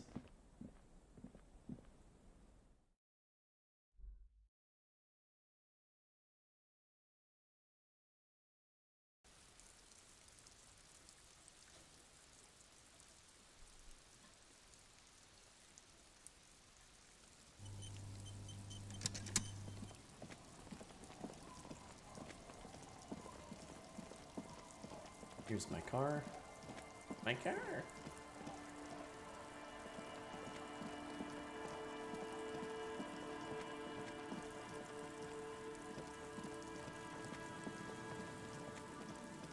Back up around here.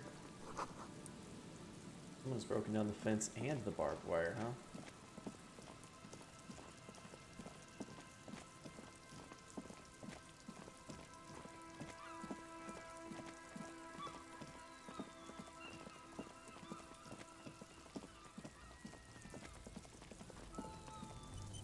Oh, perfect. Thanks for reminding me.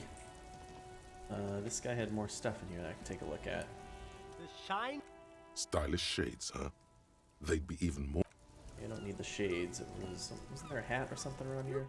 If he really wants to save the economy, you find the box. Economical, but Economical, that wasn't it.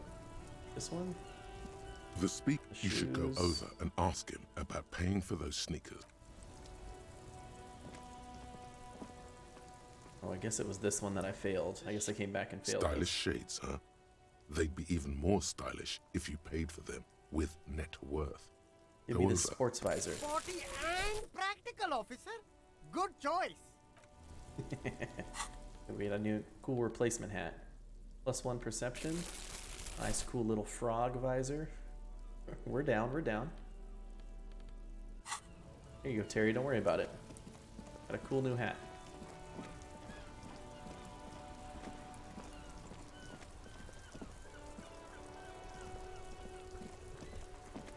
Ooh, I gotta call somebody on his radio.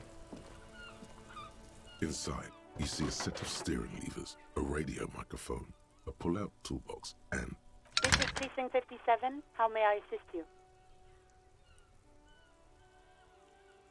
Right, that's what we're gonna do too. I need to report a dead body at the Martinez One Boardwalk. moment. Can you please describe the body? Age, sex, cause of death?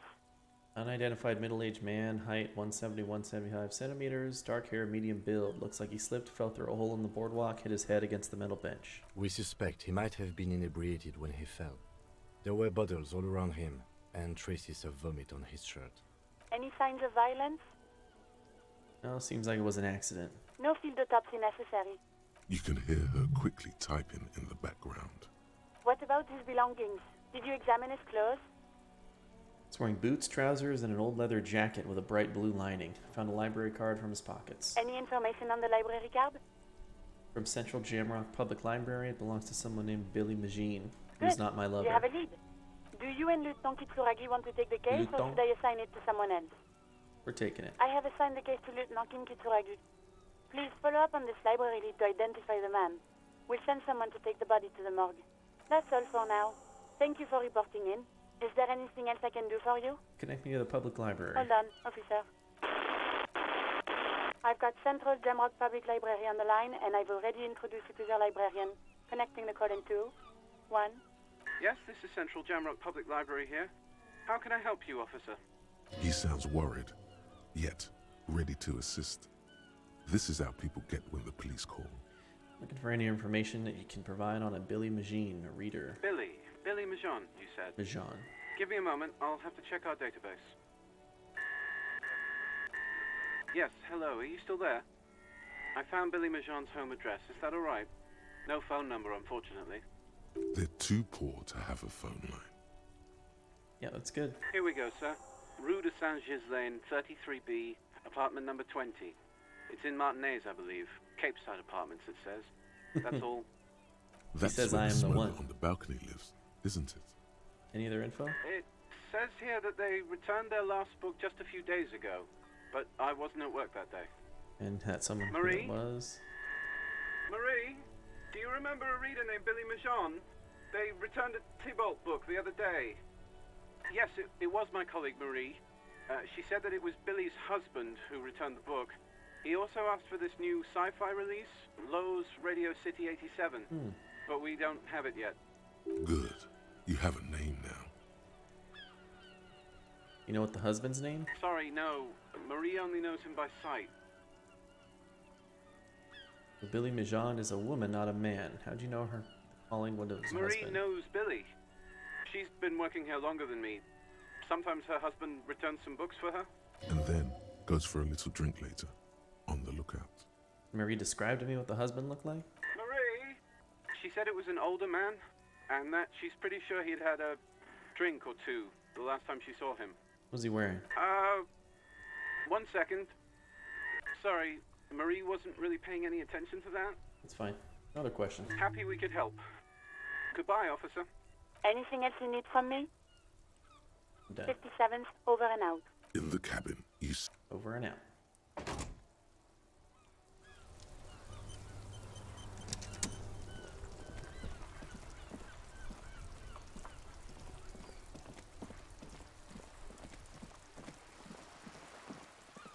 Here we go, she's not here. Where's that? Here's the mailbox. Oh, we got so many, like, The ads to dented yellow follow. mailbox greets you with its graffito and bullet holes in the front. I knew we'd get to use this mailbox for something. Yes, for sending mail. Drop it You in drop the box. white envelope in the darkness.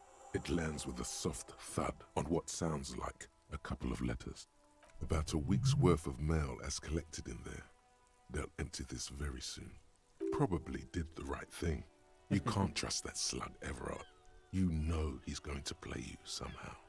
All right, let's go back to Everard. If we don't mention anything to him, he won't know before it's too late. Cool. Everard. This game, I believe, is... You know what? I don't know if they've said the year. They keep saying 51. And I want to say it's 2051. But it could also be 1951. And you're right that it's sort of a dystopian, like... I want to say it's like a retro future, you know? Because it feels futuristic, but at the same time, stuff like... Well, you know what? It doesn't even feel that futuristic. Stuff like video games haven't been invented yet in this world, so I have no idea. A small mountain of colorful... Okay. The display rack is brimming with... Yes, that's fairly accurate. These shelves are over a couple of spook novels hide. Okay, spook... No, I'm looking for the map. Where's the map? Is this my bird book? A sulfur-crested cockatoo sits on... Yeah, give me Oh, that book. a nature enthusiast. Good choice. We went through that before. I did need the bird book. Shelves full of biographies of famous people. Famous people? Where's this map of the city? Looks like a map. Several maps have been attached to a bulletin board hidden inside the alcove. They're held up by small pins. The board has come loose from one corner. The maps look old and faded. Your eye catches a map of Insulinda, a map of Revachol, and a map of Martinez. Can I buy these maps? I'm sorry, officer. The map of Martinez is the only one available. The other two are not for sale anymore. And besides, you could scarcely afford them. They're quite valuable, though they might not look it. The map of Martinez is 90 cents, though. Seem to underestimate my resources, but sure, okay. Yes, yes. Are you interested or not? Steal it instead. I'll buy it for the 90 cents. Always good to be informed of your surroundings. Cool. Then let's read our book about the cockatoo. The worn map features the patchwork grid of the streets of Martinez, with directions to appropriately touristy locations. Year 48 resides on the upper right corner. I am the law. Yeah, see, it keeps referring to the years as 48, and I honestly can't remember if they've put a, you know, they've put two numbers before it. They might have. I very well might have, and I just can't remember. Your finger moves through the various streets, across Rue de Saint-Ghislain and Rue Saint-Sipar, over Saint-Brun and Martinez North. Finally coming to a halt on the spot where you are currently standing, although the map gives no such indication itself. 2250. See, that wouldn't surprise me either. A cockatoo is a parrot with an erectile crest, found on the Seminole Islands and in southern Fas a la Mer. Known for their intelligence and general precociousness, cockatoos are popular birds in aviculture. However, they often exhibit various behavioral issues. This book talks about the delicate nature of twos, as well as introducing some of the most popular species among the bird enthusiasts. The funeral cockatoo, the major majestic cockatoo, which one should and I the be? most common bang bang cockatoo. It's colorfully illustrated. I mean, I feel like a major majestic cockatoo, but also the bang bang.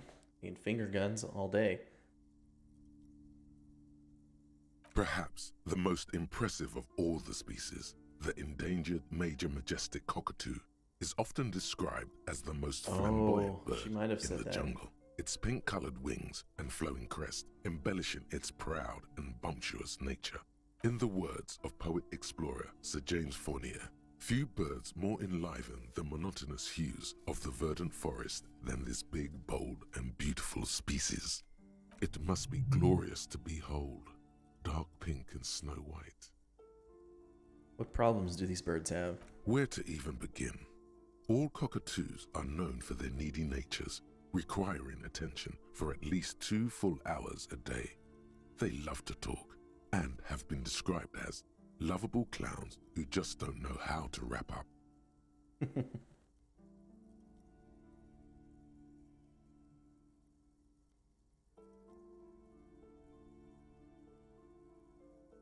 Includes a fleshed out 6,000-year history of conflicts, with the game taking place during the setting's most modern period known as the 50s. And 2251. See, I wanted to say it was like dystopian, so it's technically a dystopian future, but nothing around here. I mean, there's no like common future things, right? There's not like laser guns, or at least, you know, ones we haven't found. There's not aliens. All technology seems to be a mix of like kind of like patchwork, like Fallout, like, you know, radio computers and antennas and wires hanging everywhere. Pet owners also report moodiness, loudness, and hostility as recurring issues. If left unsatisfied, cockatoos may scream non-stop, pluck their feathers, or become aggressive. It's pretty bad. Anything else? It is not recommended to get a cockatoo if you're not able to cook them food every day and give them the full care that they need. These birds will never understand that you have a life of your own. Has to be something great about them, though, right? You're right. Cockatoos are magnificent creatures. They love to perform, cuddle, and show off, and will even scream for fun, often as loud as up to 135 decibels. Ouch. That must hurt. Yeah. Not great for the neighbors. Performing? Yes, birdie. Let's put the book away.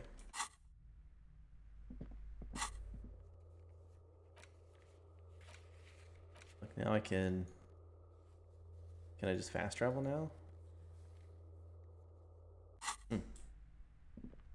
Before we forget, let's make sure we go get that stuff downstairs.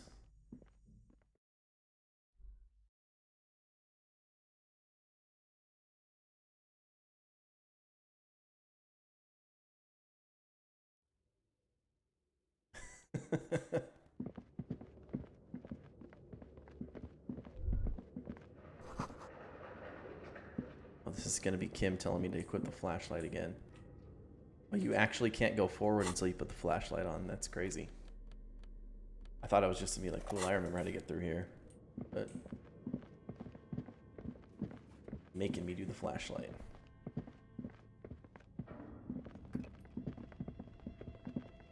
Boop, boop, boop, boop, boop.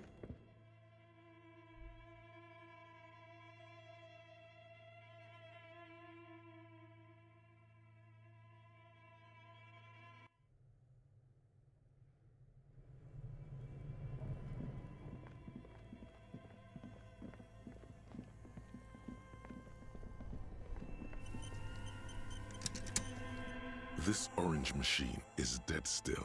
It has a hand-cranked ice cream churner and an electric freezer. The ice around it slowly melting. Okay, +2 machine unplugged, +1 better grip with the gloves. Ice groans and 28%. howls under the strain of your giant Kvalsund multi-tool until the lid cracks open. Darkness lies inside, but you can faintly make out an object, intricate and foreign, left there for a sub-zero beauty sleep, a filament memory with the words "off-site copy" written on its side. You gently lift the cube from its frosty bedding, careful not to damage it.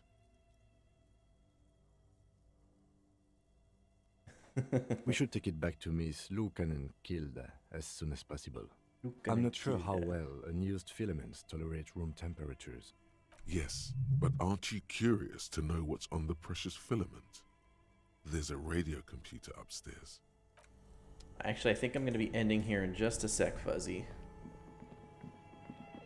Wanted to check one more thing upstairs.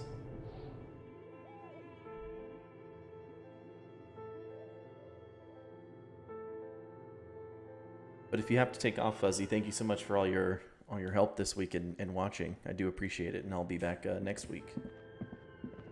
Let me double check if I can put the hangman's tape into this. You take care as well. Tiles on the cube are still smoldering, casting the framework in a soft glow. The filament slides out of its glowing nest. Okay. I only have the ability to insert the offsite copy. Oh, okay. No, Terry. That was just a issue of overtime and stuff I had to work throughout April. I had a lot of extra stuff to do. Then save this.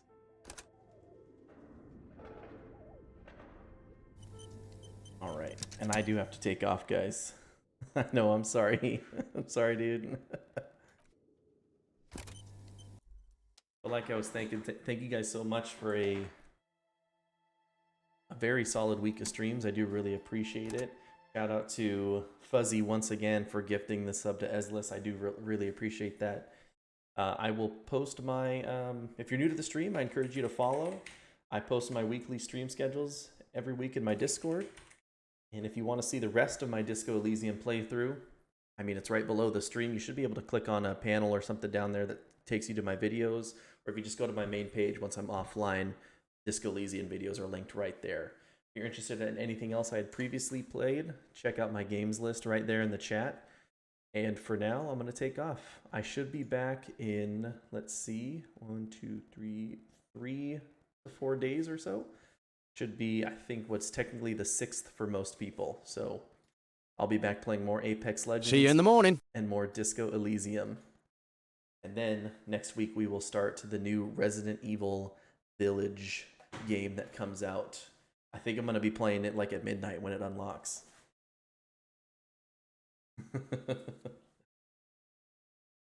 Oh, you're very welcome. You guys take care and have a good one.